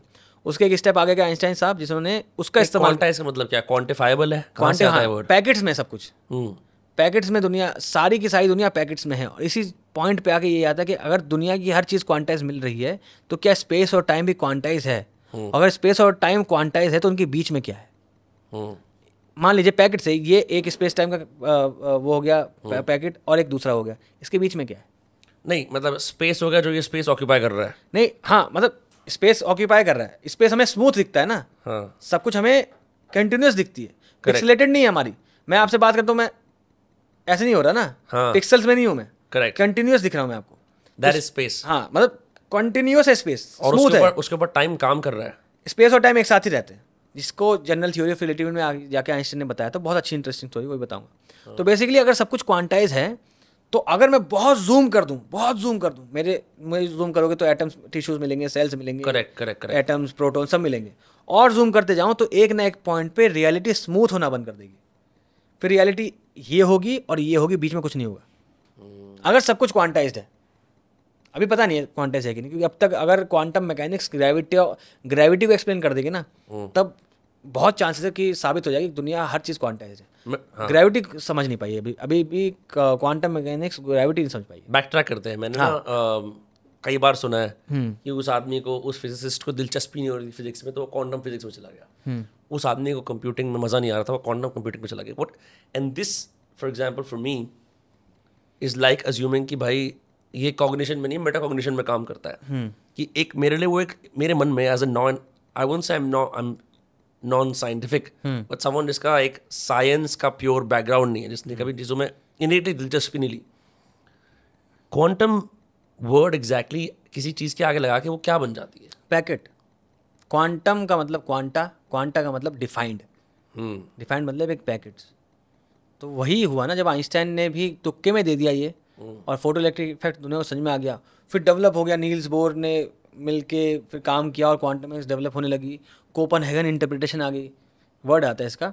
उसमें यह है कि अगर मैं आपको देख रहा हूँ तो आप हो, मैं देखना बंद करूँगा आप नहीं होगे, मोटे मोटे तौर पर। तो आइंस्टाइन को बहुत दिक्कत थी कि रियलिटी को अगर हम शेप कर रहे हैं, तो वो खुदा में मानते थे ना, नेचर के सुप्रीम बीइंग में मानते थे, और उनका मानना था कि सब कुछ कैलकुलेट किया जा सकता है। उनसे एक बहुत पॉपुलर सवाल भी पूछा था किसी रिपोर्टर ने कि अगर आप सब कुछ मानते हैं कि सब कुछ कैलकुलेट किया जा सकता है, डिटर्मिनिस्टिक है दुनिया, तो एक इंसान मास मर्डरर बनेगा। वो 13.8 बिलियन लाइट ईयर्स पहले लिखा जा चुका था, 13.8 बिलियन ईयर्स पहले लिखा जा चुका था, मतलब जो अपने यूनिवर्स की वो उम्र है। तो आइंस्टाइन बोलते हैं हाँ, मगर मैं फिर भी चाहता हूँ कि वो जेल में रहे। वो इतना डिटरमिनिस्टिक था, वो चाहता था, वो समझता था दुनिया में सब कुछ लिखा हुआ है, और उसकी बातें साकित भी हुई ना, उनकी बातें मानी भी गई है। उसने बोला स्पेस और टाइम मुड़ा हुआ है, और स्पेस और टाइम मुड़ा हुआ मिला। मुड़ा हुआ माने मतलब कि जो हमें क्या ग्रेविटी फोर्स समझते हैं ना हम लोग, हाँ। ग्रेविटी फोर्स नहीं है, ग्रेविटी इफेक्ट है फोर्स जैसा। मतलब क्या, वही बहुत अच्छा पॉपुलर एग्जांपल होता है कि चादर, हाँ ये गिर रहा है नीचे, ये धरती इसको खींच नहीं रही, हाँ। स्पेस इसको नीचे धक्का दे रहा है। बट पीपल ऑफन अज्यूम कि ये धरती की ग्रेविटेशनल पुल है। सिंपल है ना यार, समझना।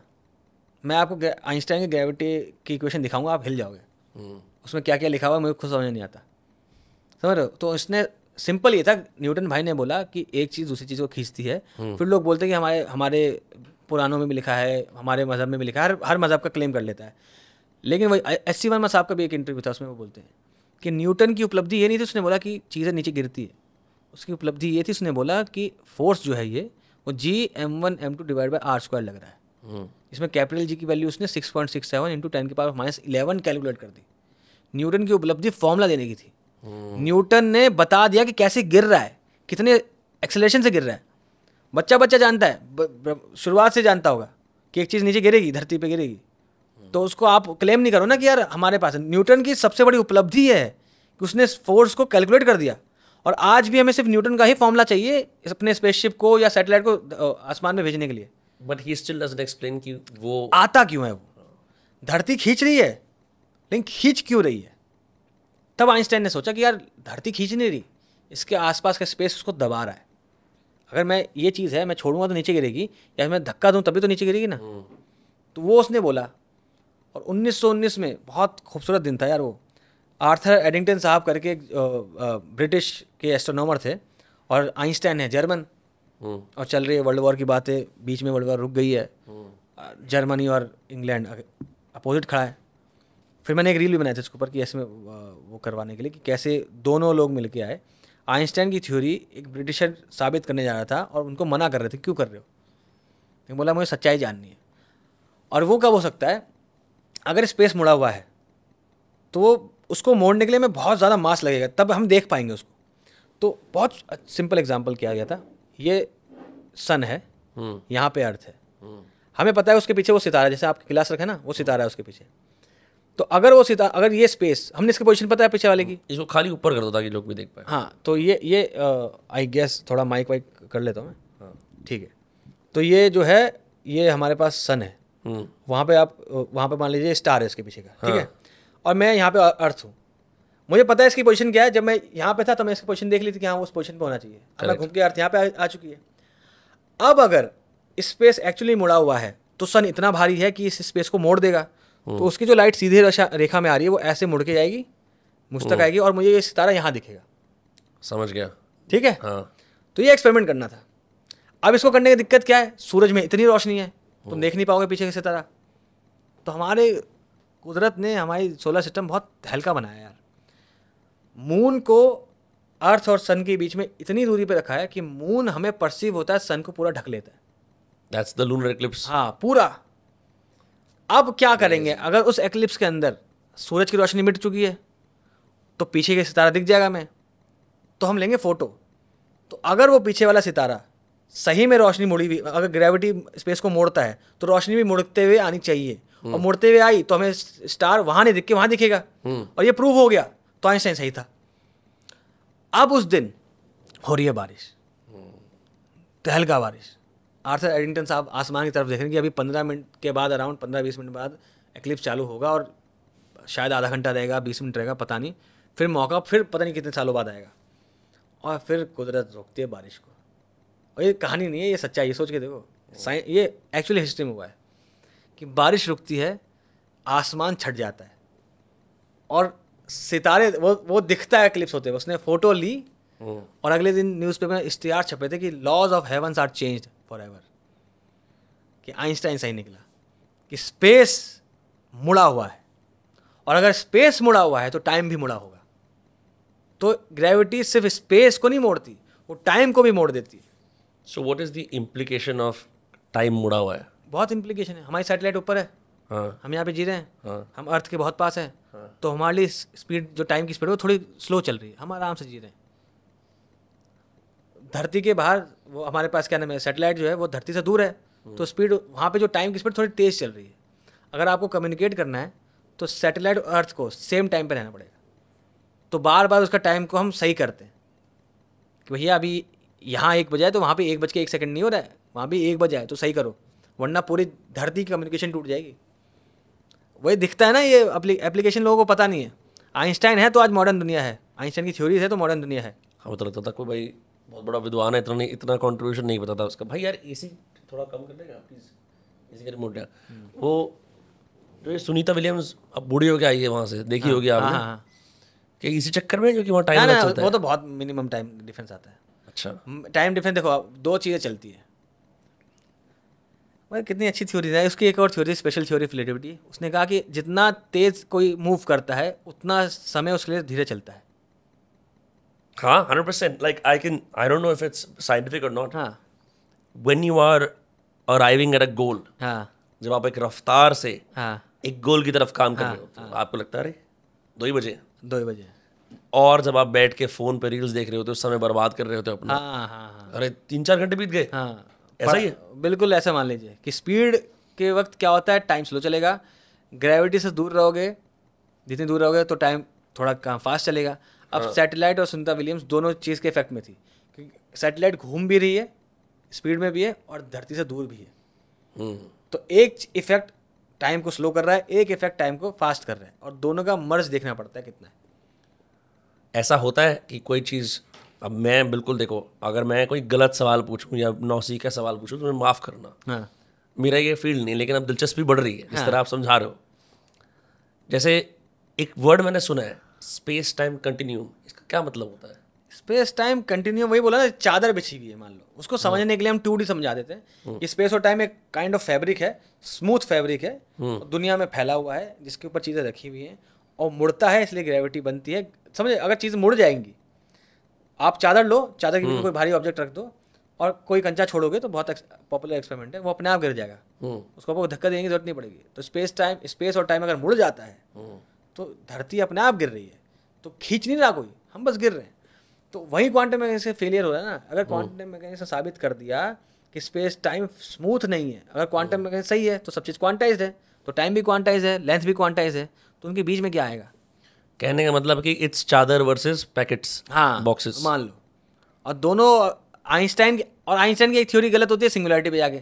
अगर आइंस्टाइन का ये चीज़ तो साबित हो गया कि स्पेस टाइम मुड़ा हुआ है, लेकिन आइंस्टाइन पूरी तरह सही हो गया ना, तो दुनिया में एक वर्ड आ जाएगा सिंगुलैरिटी, कि एक पॉइंट पे जाके ब्लैक होल के अंदर एक ऐसा पॉइंट आता है सिंगुलैरिटी, जहाँ पे space time fabric technical terms में, मान लो सिंपल टर्म्स में, फट जाता है। तो एक ऐसा पॉइंट आता है जहाँ से यूनिवर्स की कोई भी चीज़ निकल के बाहर आ सकती है, क्योंकि वहाँ पे फिजिक्स के सारे लॉ ब्रेक हो जाते हैं। ये किस तरह की बात है? ये है, ये जादू है, कुन फाया कुन कहता हूँ मैं इसको। ठीक है, क्योंकि ये मैंने एक रील बनाई थी, उसमें बोला भी था कि सिंगुलैरिटी अगर हुई दुनिया में तो ये साबित हो जाएगा कि यूनिवर्स को बनने के लिए कुछ नहीं चाहिए, मन करेगा बन जाएंगे। एक अब जब AI नहीं आया था, वो AI was not that popular, आजकल तो इतने LLMs आ गए हैं, GPT-5 तक आ गया है। मेरा कोर्स भी आ रहा है। आपका कोर्स भी आ रहा है। तो निक बॉस्ट्रोम नाम का एक व्यक्ति है, उसने सिंगुलैरिटी की बहुत बात करी है, where he was talking about AI taking over and humans merging, something along those line. मैं फज कर रहा हूँ उसको, बट ये सेम चीज़ टर्मिनेटर में भी दिखाई हुई है, टर्मिनेटर पिक्चर के अंदर ना, कि AI इवेंचुअली टेक ओवर करता है। आई ऑलवेज अज्यूम कि सिंगुलैरिटी का वो मतलब है। आप क्या कह रहे हो? सिंगुलैरिटी ग्रेविटी का पॉइंट आता है। सिंगुलैरिटी एक ऐसा पॉइंट है जहाँ पर जाके टेक्निकल टर्म्स में फिजिक्स ब्रेक हो जा रही है, क्योंकि हम समझ नहीं पा रहे। अच्छा, it's outside our understanding. Outside our understanding, पता भी नहीं है एग्जिस्ट करती है कि नहीं, ब्लैक होल के अंदर है।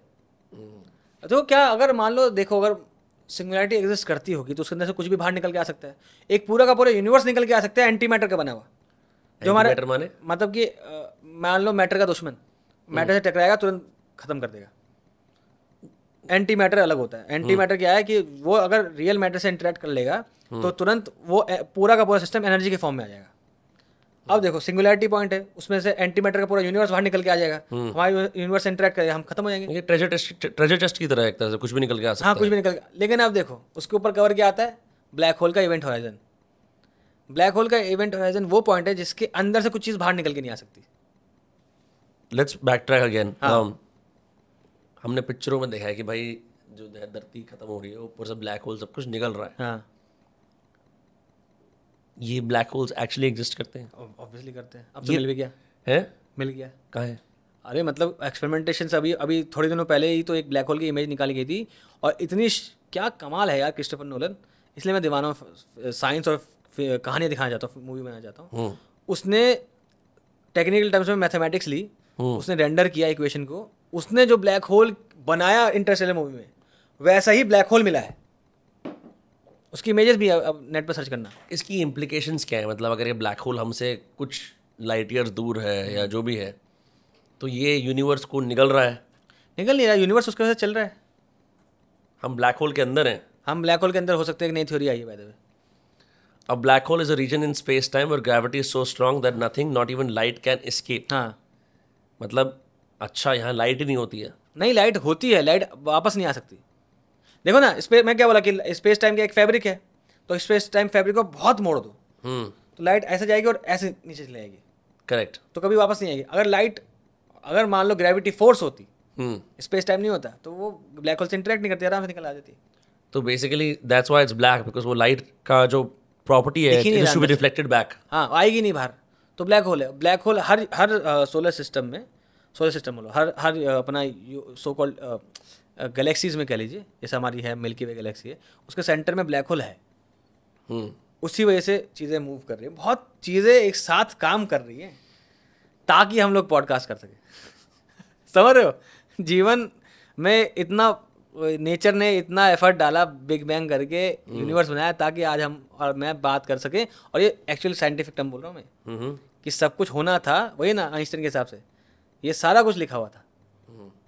कहाँ लिखा हुआ था? ये लिखा हुआ मतलब यूनिवर्स के टर्म्स में। इतनी वो वाली लैंग्वेज है, ग्रंथों वाली लैंग्वेज है, ये सब लिखा हुआ है। ये तो आइंस्टाइन भी बोलते थे ना। क्या लिखा हुआ? देखो, आइंस्टाइन के हिसाब से पास्ट, फ्यूचर और प्रेजेंट सब एक मिथ है, सब एक साथ एग्जिस्ट करता है स्पेस टाइम पर। पास्ट भी एग्जिस्ट कर रहा है, प्रेजेंट भी एग्जिस्ट करता है और फ्यूचर भी एग्जिस्ट करता है। ये आइंस्टाइन की थ्योरी है, बहुत टेक्निकल नहीं जाएंगे, लेकिन उसके थ्योरी के हिसाब से, इक्वेशंस के हिसाब से फ्यूचर आज है, हम बस फ्यूचर की तरफ जा रहे हैं। क्या होने वाला है वो डिसाइडेड है उसकी थ्योरी के हिसाब से। क्वांटम मैकेनिक्स है। Do you agree? मैं मानता हूं कि मोस्टली जो चीज़ है ना, इसलिए क्वांटम मैकेनिक्स की एक चीज़ मैं मानता हूं कि हमारे ऑप्शंस यूनिवर्स बना देते हैं। मैंने एक चुनाव किया कि मैं आज यहाँ आऊँगा कि नहीं आऊँगा, इससे एक नया यूनिवर्स बना, एक पूरी नई टाइमलाइन चलेगी। इरिस्पेक्टिव, मैं ऐसा नहीं मानना चाहता कि सब कुछ लिखा हुआ है और हम उसके अंदर जाए जा रहे हैं। हमारे पास क्वांटम मैकेनिक्स जो है ना, हल्की सी ऑप्शन देती है फ्री विल की, वरना साइंटिफिक टर्म्स में भी हमारे पास फ्री विल नहीं है। You can do what you will but you can not will what you will, ये साइंटिफिक टर्म्स भी बोलते हैं। इसीलिए लोग साइंस से दूर भागते हैं और बोलता है I will determine my own reality. जो कुछ नहीं कर सकते यार। मिले खाक में अहले शाह कैसे कैसे, जमी खा गई नौजवान कैसे कैसे, मकी हो गए ना मका कैसे कैसे, यही होता है। अब ये तो मानने की बात है, जैसे जो बोलते हैं कि आप क्या मानते हो, मैं साइंस में मानता हूँ या मैं अपनी तकदीर में मानता हूँ। Philosophy, religion, mythology would not exist if people assumed everything is predetermined by science. You need, आपको एक subjective interpretation चाहिए reality की, जहाँ पे आप जीत रहे हैं, फतेह कर रहे हैं। नहीं, तभी तो फ्री विल। अगर मैं वही बोलता हूँ, एक चीज़ आपको एक बार बताता हूँ, जिस दिन वार्म होल स्टेबलाइज कर लिया हमने, उस दिन साबित हो जाएगा कि हमारे पास फ्री विल नहीं है।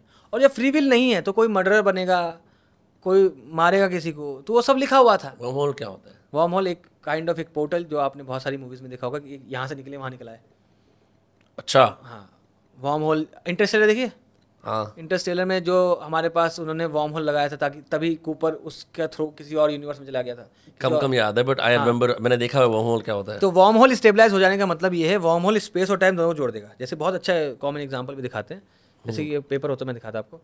पेपर दूं? हाँ, एक पेपर दो। मतलब बहुत सिंपल सा एग्जाम्पल है यार वो, मतलब बहुत ही सिंपल एग्जाम्पल है कि मान लो हमें अगर कैमरा दिख रहा है, हमें यहाँ से यहाँ जाना है, एक रास्ता ये है, हाँ, और ठीक है, तो हमें यहाँ से मान लीजिए यहाँ से यहाँ जाना है, तो एक रास्ता ये है, एक रास्ते से मैंने इसको जोड़ दिया, पहुँच गया। मैं तो सोचता हूँ कि साइंस की इम्प्लीकेशंस अगर कोई पढ़े तो रियल लाइफ में कितने, जैसे हमारे मन में कई बार एक पजल चल रहा होता है। हाँ, जैसे कि करियर एक तपस्या यानी कि करियर एक सिसिफस जो वो पत्थर को ऊपर लेके जाता है हाँ कि करियर या जिंदगी की, अरे भाई इसको ढह रहे हैं, उठा रहे हैं। फिर मैंने एक किताब में पढ़ा कि आप ये क्यों अज्यूम कर रहे हो कि ये जो बोल्डर है ये पहाड़ के ऊपर जा रहा है और आप सिसिफस हो नीचे। आपने ये क्यों नहीं अज्यूम करा कि मैं पहाड़ के ऊपर खड़ा हुआ हूँ और बोल्डर यहाँ पे और आपको खाली उसको लात मारनी है, वो नीचे जाएगा अपने आप। आपको बोल्डर चलाना है ना, तो आप अज्यूम कर लो कि आप जहाँ पे हो वो हिल का टॉप है और आपको नीचे उसे गिराना है, एज अपोज टू कि आप उसे ऊपर लेके जा रहे हैं। इस तरह आपने ये बोला कि मुझे यहाँ से यहाँ जाना है और आपने ये रास्ता बंद कर दिया। मैं सोचता हूँ साइंस के प्रैक्टिकल एप्लीकेशन इंसान को इतना फ्री कर सकते हैं एक अपनी लाइफ के बारे में ऑप्टिमिस्टिकली सोचने के लिए। यार बताऊं एक चीज जो हमें लगती है, इतना साइंस वाइंस फिलोसफी पढ़ने के बाद, थोड़ा माइक पास कर लो। साइंस वाइंस फिलोसफी पढ़ने के बाद मुझे ये लगता है कि यार हम ना बहुत सीरियस लेते हैं अपने आप को, हम कुछ नहीं कर सकते। ठीक है, मैं थोड़ा बहुत आइंस्टाइन का फ़ैन तो हूँ ही ना। हाँ। तो मुझे पता है कि बहुत मिनिमम ऑप्शंस हैं हमारे पास, बहुत मिनिमम फ्री विल्स हैं, बहुत मिनिमम वो हैं, और हम बस बह रहे हैं। सब कुछ वैसा ही चलता है जैसा चलना चाहता है। अगर तुम पे फ्री विल ना होती, तुम पुणे ना आते, अपने घर वालों के प्रोवाइड ना करते, you wouldn't have brought your family out of the circumstances they were in. या तो ये था कि कहीं इस यूनिवर्स के अंदर सूफियां को ये करना ही करना था। तुम ये मानते हो? क्योंकि देखो ना, तुम्हारा खुद का इससे एग्जिस्टेंशियल बर्डन कम हो गया ना, क्योंकि तुम्हारे को अपनी सब्जेक्टिव उससे डील नहीं करना कि मैं ये चॉइसेस ले रहा हूँ। तुम्हें लग रहा है कि नहीं, मैं वही तो बोल रहा हूँ, अगर मैं मानने लगूँ कि मैं कुछ करता हूँ, जो मैं का भावना है ना, इसी मैं के भावना से दुनिया को आज़ाद करना है। साइंस बेसिकली एक ईगो से कम करने का टूल है। बहुत वो ना, लेकिन अगर आप हल्की फुल्की साइंस पढ़ोगे आपके अंदर ईगो आएगा। जब साइंस को थोड़ा ज़्यादा पढ़ लो ना तो लगता है यार चिल है मामला भाई। क्योंकि देखो मैं पुणे से आता, अगर मैं पुणे नहीं आता मैं थिएटर नहीं करता। मैंने फिजिक्स पढ़ी थी, पता नहीं क्यों थिएटर कर लिया, ये कर लिया, और चीज़ें बन के तुक्के में एक दिन बारिश हो गई थी तो मैंने अपने दोस्त के साथ एक बार रील शूट कर ली पहली, वो तुक्के में चल गई तो मैं चलाने लगा, तो सारे डॉट्स तो कनेक्ट हो गए। तो या ये चीज़ मैंने करा है या मैं मुझसे करवाया गया है, हमें नहीं पता। लेकिन इंसान एक और चीज़ करता है, जब ऐसे इंसिडेंट्स, इंसान कितना भी साइंटिफिक हो जाए उसको चलता तो वो कहानियों पे ही है। हाँ, बनाने उसे नैरेटिव ही है। हाँ, अब आपसे कोई बोले आपकी लाइफ स्टोरी क्या है, आप पे बहुत चीज़ें ये होंगी जो बोरिंग है बीच में, हाँ, पर आप पे मस्त मस्त माल तैयार है जिसके अंदर आपका, जैसे वो हीरो जर्नी दिखाते हैं ना, कि गांड मरी, मैंने कुछ करा, फिर गांड मरी, आ गया क्लाइमैक्स, ठीक है मैं बन गया हीरो और अब मैंने उसको टेंशन को रिजॉल्व करा। फिर आपसे बोलते हैं आप अपनी कहानी बताओ, तो आप नैरेटिव के पार्ट 1, पार्ट 2, पार्ट 3 प्रिपेयर्ड है, और ये सारे के सारे एज अपोज टू डिटर्मिनिज्म आप रेट्रोएक्टिवली एक कहानी बनाते हो कि ये हुआ तो ये हुआ तो ये हुआ, उसके ऊपर आप नमक मिर्च डालते हो और आपकी लाइफ की स्टोरी बन जाती है। अदरवाइज तो अगर आपकी बात को मैंने बना रखी है ना, वही एक्टर ही तो नहीं बन पा रहा, अभी मूवी में मौका नहीं मिल रहा, वरना मैं सारी स्ट्रगल स्टोरी तैयार है मेरी। समझ रहे हो? नहीं, मतलब कहने का मतलब ये, मैंने पर्सनली कभी भी, मेरे बहुत सारे दोस्त हैं जिनको लगता है कि मैं बहुत बड़ा इंटेलेक्चुअल हूँ, तो मेरे से फालतू की बातें करते हैं, जो आपसे भी कर रहे थे कुछ लोग कि what is the meaning of life type की, कुछ नहीं। तो और हम जिस तरह से बाहर बैठ के चिल कर रहे थे, हम ये वाली बातें बिल्कुल नहीं कर रहे थे।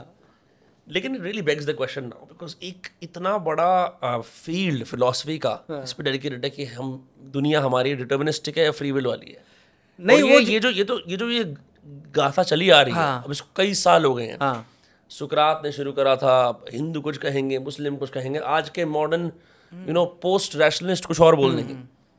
But I always find that the best thing to do is neither to theorise about it not to think कि क्या हुआ था क्या नहीं हुआ था, उसमें आप खाली जी सकते हो। बिल्कुल वही बोल रहा हूँ कि मैंने क्या बोला, वार्म होल स्टेबलाइज हो जाएंगे तब साबित हो जाएगा फ्री विल नहीं है।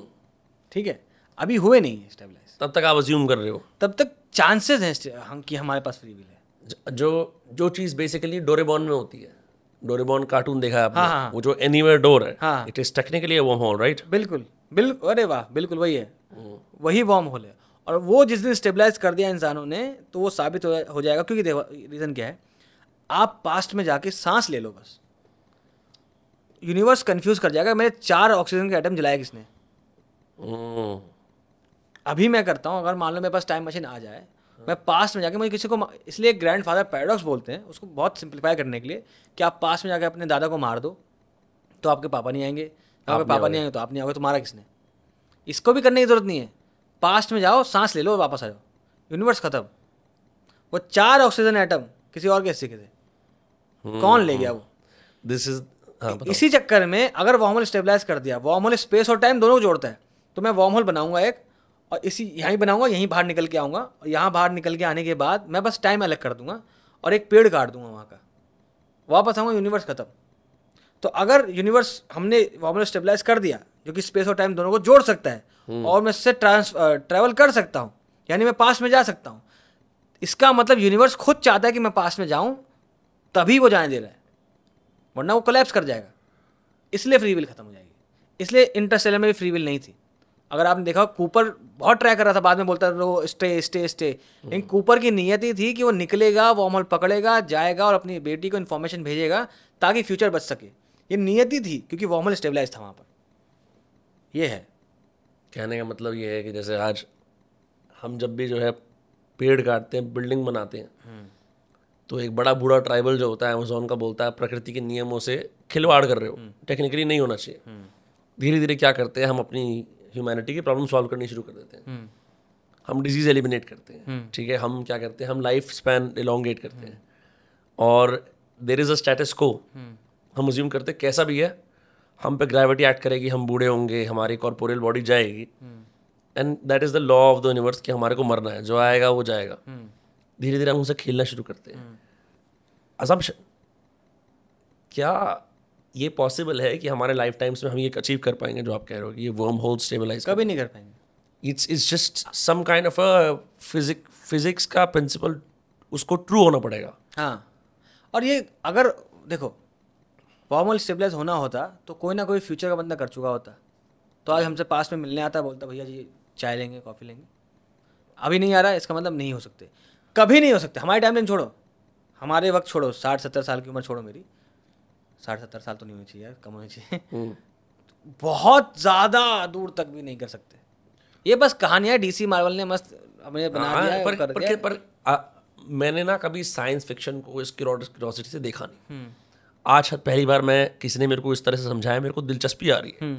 जो आप बोल रहे थे कि यार सब्जेक्ट होता है, फिजिक्स कौन पढ़ेगा, फिजिक्स को पढ़ रहे हो, अच्छा इसके इतने मार्क्स आएंगे, तो हम पढ़ते थे। पर एक ही मुझे याद है, mass into velocity equal to momentum.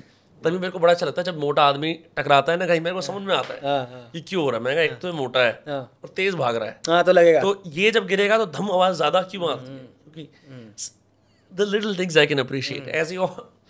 ऐसी और कौन सी वो है जिसके अंदर मेरे जैसा एक, क्या बोलेंगे, फिजिक्स से बेमन बंदा अपने आप को दोबारा से। यार मैं बना तो रहा हूँ सूफी ट्रैम्प, मैं बनाऊंगा मूवीज, और जो इंसान मुझे बोलता है कि कोलैब मत करो, उनको समझना चाहिए भाई मेहनत लगी है मुझे इस बनाने में, पैसा कमाना है मुझे। अब एक तरह से तुम मेरे साथ कोलैब कर रहे हो, हम दोनों एक कोलैबोरेशन कर रहे हैं पॉडकास्ट पे, क्योंकि ये education science, I tell you the problem, मैंने आपको पहले भी बताया, जैसे इंडिया में एक तो हैवी सर कल्चर है, जो, और सर कल्चर कैसे आता है, हाँ, कि मैं अगर आईआईटी का स्टूडेंट हूँ, या मैं जेईई के लिए प्रिपेयर कर रहा हूँ, या मैं किसी भी एग्जाम के लिए प्रिपेयर कर रहा हूँ, तो जिसको मैं यूट्यूब पे एजुकेशन के लिए देखूंगा ना, वो मेरा सर है, और मैं आईआईटी का छात्र हूँ, या मैं जेईई का एस्पिरेंट हूँ।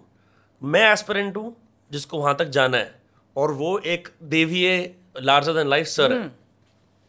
अब एक थर्ड पार्टी नो, जो ना जेईई एस्पिरेंट है, ना आईआईटी में है, बट सिंपली उसको नॉलेज है, जब वो इस कल्चर में घुसता है ना, और वो ये एक्स्ट्रा रेवरेंस एंड मिथिकल जो ट्रीटमेंट देखता है टीचर्स की, उसका मन हट जाता है, क्योंकि उसके लिए वो जेईई एस्पिरेंट नहीं है, उसके लिए वो रमन सर या पंकज सर या ये वाली मैम नहीं है, क्योंकि इनको इंडिया में हम गॉड्स का स्टेटस देते हैं, पता नहीं क्यों दे रहे हैं। तो इसी वजह से मैं अगर पढ़ना जाऊंगा तो फर्स्ट ऑफ ऑल उनकी एक कल्ट ऑफ पर्सनैलिटी से डील करना है आपको, कि वो सर है, उसकी सर की इतनी बड़ी कल्ट ऑफ पर्सनैलिटी है उसके आसपास, उसके जो मंडराते रहते हैं कि ये है, ये है, ये है। अच्छा, उसको पढ़ने के लिए जाओ तो वो एनालिसिस देगा यहाँ की, वहाँ की, वहाँ की। आप यूट्यूब पे लेक्चर खोलो, अच्छा ठीक है, पढ़ने की कोशिश करते हैं, इमीडिएटली वो बोल देगा कि इस एग्जाम में ये आएगा, वो आएगा। तो प्योर फिजिक्स या प्योर बायोलॉजी में तो खैर बहुत सारे हैं, क्योंकि बायो हैकिंग इतनी बड़ी इंडस्ट्री बन गई है, बहुत सारे डॉक्टर्स हैं जो पॉडकास्ट पे आते बात करते हैं, बट प्योर फिजिक्स या pure chemistry for the sake of purely teaching it, इसका कोई स्पेस नहीं है इंडिया में, जो कि आई थिंक आप क्रिएट कर रहे हो। नहीं, मेरा क्या है, देखो मैंने एक किसी ने पूछा भी था, तो मैं उसको बोला कि मैं किसी को कुछ पढ़ाता नहीं हूँ, मैं क्यूरियोसिटी जनरेट करने वाला आदमी हूँ, मैं कहानीकार हूँ। मैं एक एक्टर हूँ, आपकी अंडरस्टैंडिंग है कि आप मुझे एज अ टीचर देखते हो, मैं कभी अपनी वीडियो में कुछ समझाया नहीं है। मैं अपनी वीडियो जिस पॉइंट पे ख़त्म करता हूँ वहाँ से काम चालू होता है कि यार ये बंदा बोल के क्या गया। एज एन आर्टिस्ट मुझे ये लगता है कि जैसे हम ऐसे, मैं दोस्तों से मजाक में भी बोलता हूँ कि यार आर्टिस्ट तो ऐसा बेरोजगार वैसा इंसान हो चुका है जिनके लिए मनरेगा भी नहीं है कि भैया इनको कुछ खाने के लिए दो। हम थिएटर वाले आदमी सालों साल महीने महीने, आप जाइए इंडस्ट्री के उसमें देखिए, कास्टिंग असिस्टेंट जो काम करते हैं, कास्टिंग वाले जो कर रहे होते हैं, मेरे कई दोस्त भी हैं, उनको महीने में दिन में 12-12 घंटे उनसे काम कराते हैं, 5,000 रुपये देते हैं महीने के। ये तो इस सो कॉल्ड आर्टिस्टिक फील्ड की वो है। कोई वहाँ पे कास्टिंग करने गया नहीं है, वहाँ पे इंसान सोचता है कि मैं मूवी में आऊँगा, मैं कुछ काम करूँगा, लेकिन आप क्या दे रहे हो उनको? 5,000 रुपये महीना। ये तो मनरेगा नहीं लगा हम पे। वो तो मेरी किस्मत थी कि मैंने ये चला दिया, और ये चला भी इसलिए क्योंकि मैंने सिर्फ कहानियाँ दिखाई हैं साइंस की। जैसे आप बात करोगे लोग पर्सोना बनाते हैं, रीज़न यही है कि इंसान क्या करता है ना, हमेशा अपने से बड़ा जीना चाहता है। इंसान की टेंडेंसी है कि वो फैंटेसीज में जीता है। जैसे आप देखिए, हम हॉरर मूवीज़ देखते हैं, क्यों? क्योंकि हमें हॉरर मूवीज़ में लगता है कि क्या पता है सच हो। हम अपनी इस रियलिटी को भूलना चाहते हैं, हमें एक अलग रियलिटी में जाना चाहते हैं कि आज मैं लाइट बंद करूँगा, पीछे से 2200 सीरियस आ जाएगा। मैं तो ये भी सोचता था कि यार आज यहाँ भूत आ जाएगा, यार आज यहाँ पे ये हो जाएगा। कभी लगता है कि आज यहाँ भगवान आ जाएगा, कभी लगता है कि एकदम पे ऐसा होगा, कोई बोलेगा कि इस गाड़ी को चलाया, ये गाड़ी तेरी है। वो जो फैंटेसी एलिमेंट है ना, वो वही है, it gives you reason to live.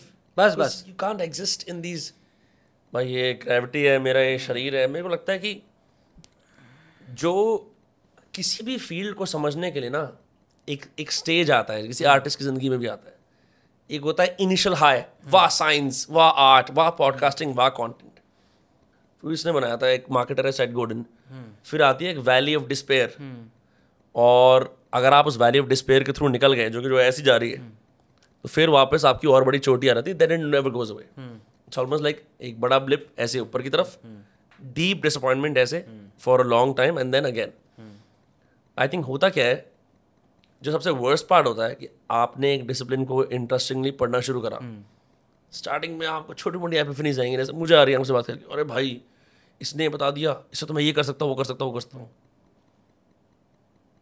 जैसे जैसे मुझे एहसास हुआ कि यार आइंस्टाइन ने तो ये कर दिया, फलाने ने तो नोबेल प्राइज जीत लिया, ये तो कितना कुछ है जानने के लिए, मैं बहुत डिसअपॉइंट हो जाऊँगा। या तो मैं क्विट कर सकता हूँ, ठीक है, या मैं उसके थ्रू मॉडल करते करते gradually where I go to a certain place where this pursuit of knowledge becomes, life giving, enriching बन जाएगा दोबारा से। समझ रहे हो, जैसे स्टार्टिंग में इंसान शुरू करता है, फिर उसे स्ट्रगल एहसास होता है, फिर अंत में जाके वो जब उसके पार हो जाता है, एहसास करता है क्या ज़िंदगी रही है, ये तो लाइफ लॉन्ग परस्यूट है।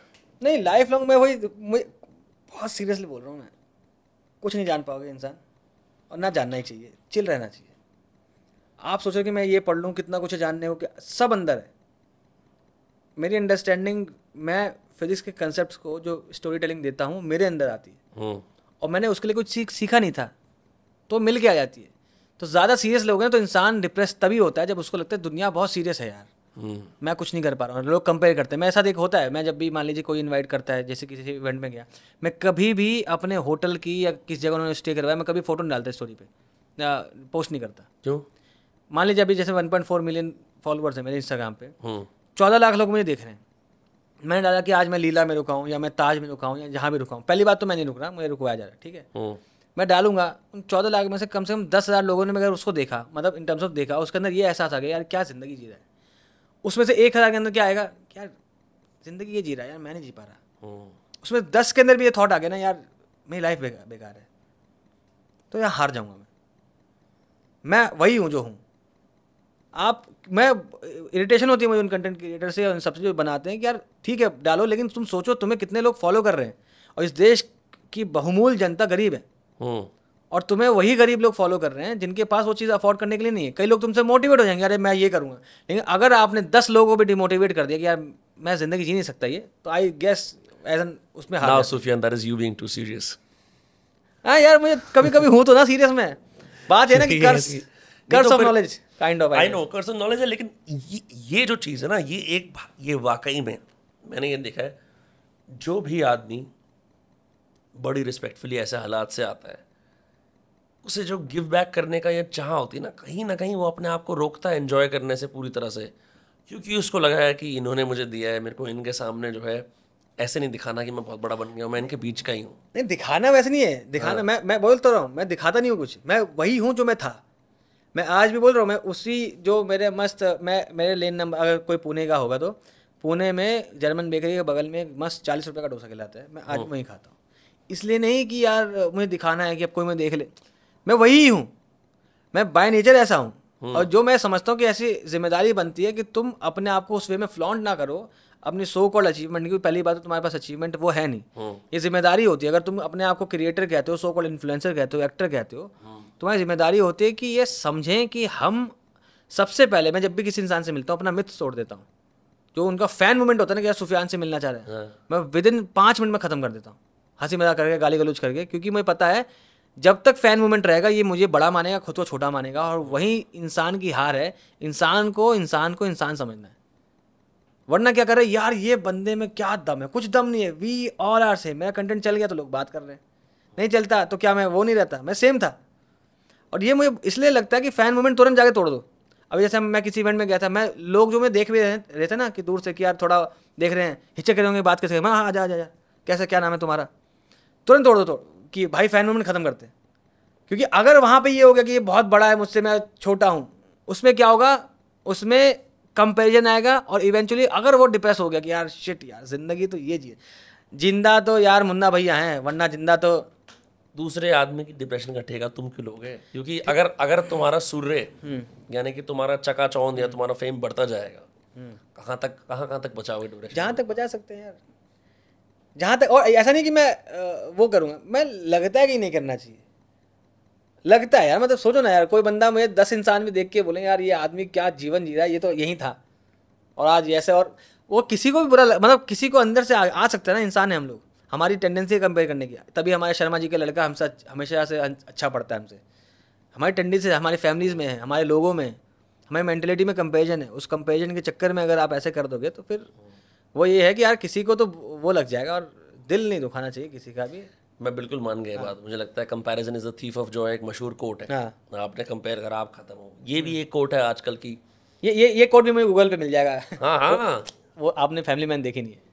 अच्छा, फैमिली मैन बोलता कि मैं गाली नहीं दूंगा, लेकिन वो जो मनोज वाजपेयी बैठे होते हैं उसके करने के लिए गए होते हैं काउंसलिंग अपनी बीवी के साथ। हाँ, अच्छा, याद आ गया। हार के जीतने वाले को वादी का कहते हैं इसकी माँ का। तो वो है। But the point is that लोग बोलते हैं अपनी जर्नी को अपने आप से कंपेयर करो। मेरा ऐसा मानना है कि जिन लोगों के लिए आप इतना सोच रहे हो, जितनी परवाह कर रहे हो, शायद वो सेम आपको एक्सटेंड नहीं करेंगे वापस। कोई फर्क नहीं पड़ता यार, कुछ फर्क नहीं पड़ता। मैं लिटरली बोल रहा हूँ, मुझे लोग बोले तू कोलैब कर रहा है, हम अनफॉलो करें, मैं तेल लगा भाड़ में जा,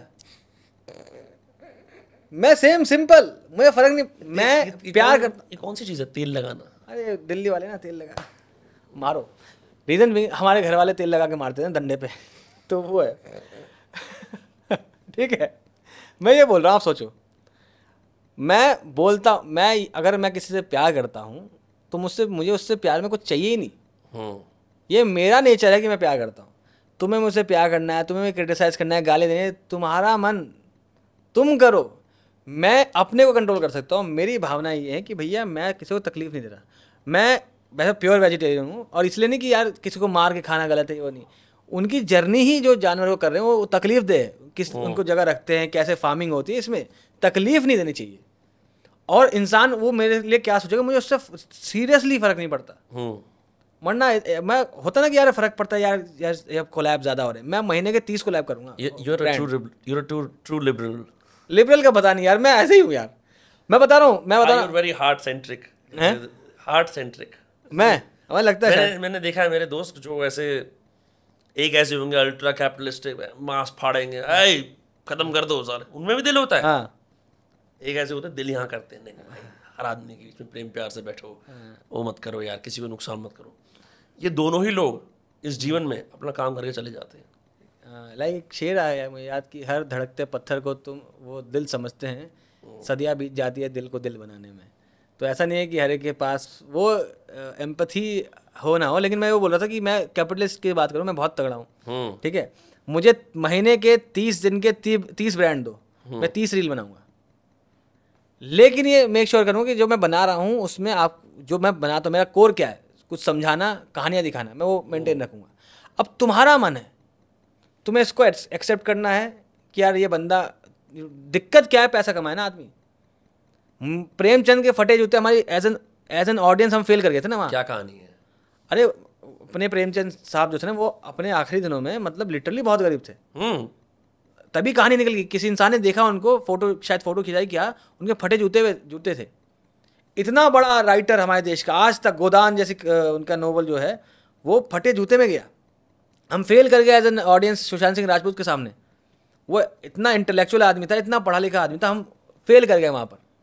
वो शायद जगह Why is it our responsibility as an audience to take care of our artists? Artist का स्वयं अपना टेक केयर करेगा। हाँ, वो शायद वहाँ पे वो उसका भी रह गया ना कि शायद वो चीज़ को मेंटेन रहा नहीं रह पाए, क्या हुआ किसी को नहीं पता। हाँ। लेकिन मैं ये बोल रहा हूँ कि अगर देखा जाए ऑडियंस को ये समझना चाहिए कि सामने वाला भी इंसान है यार, और नहीं समझ सकते, ह्यूमनाइज करना चाहिए। हाँ, वो कोई भगवान नहीं। मैं कोई बहुत बड़ा ज्ञाता नहीं हूँ, मेरे पास सिंपल फिजिक्स की कहानियाँ हैं, मैं कहानियाँ दिखाना चाहता हूँ, मैं कंसेप्ट बता नहीं रहा। आप भी एक सिंपल से इंसान है।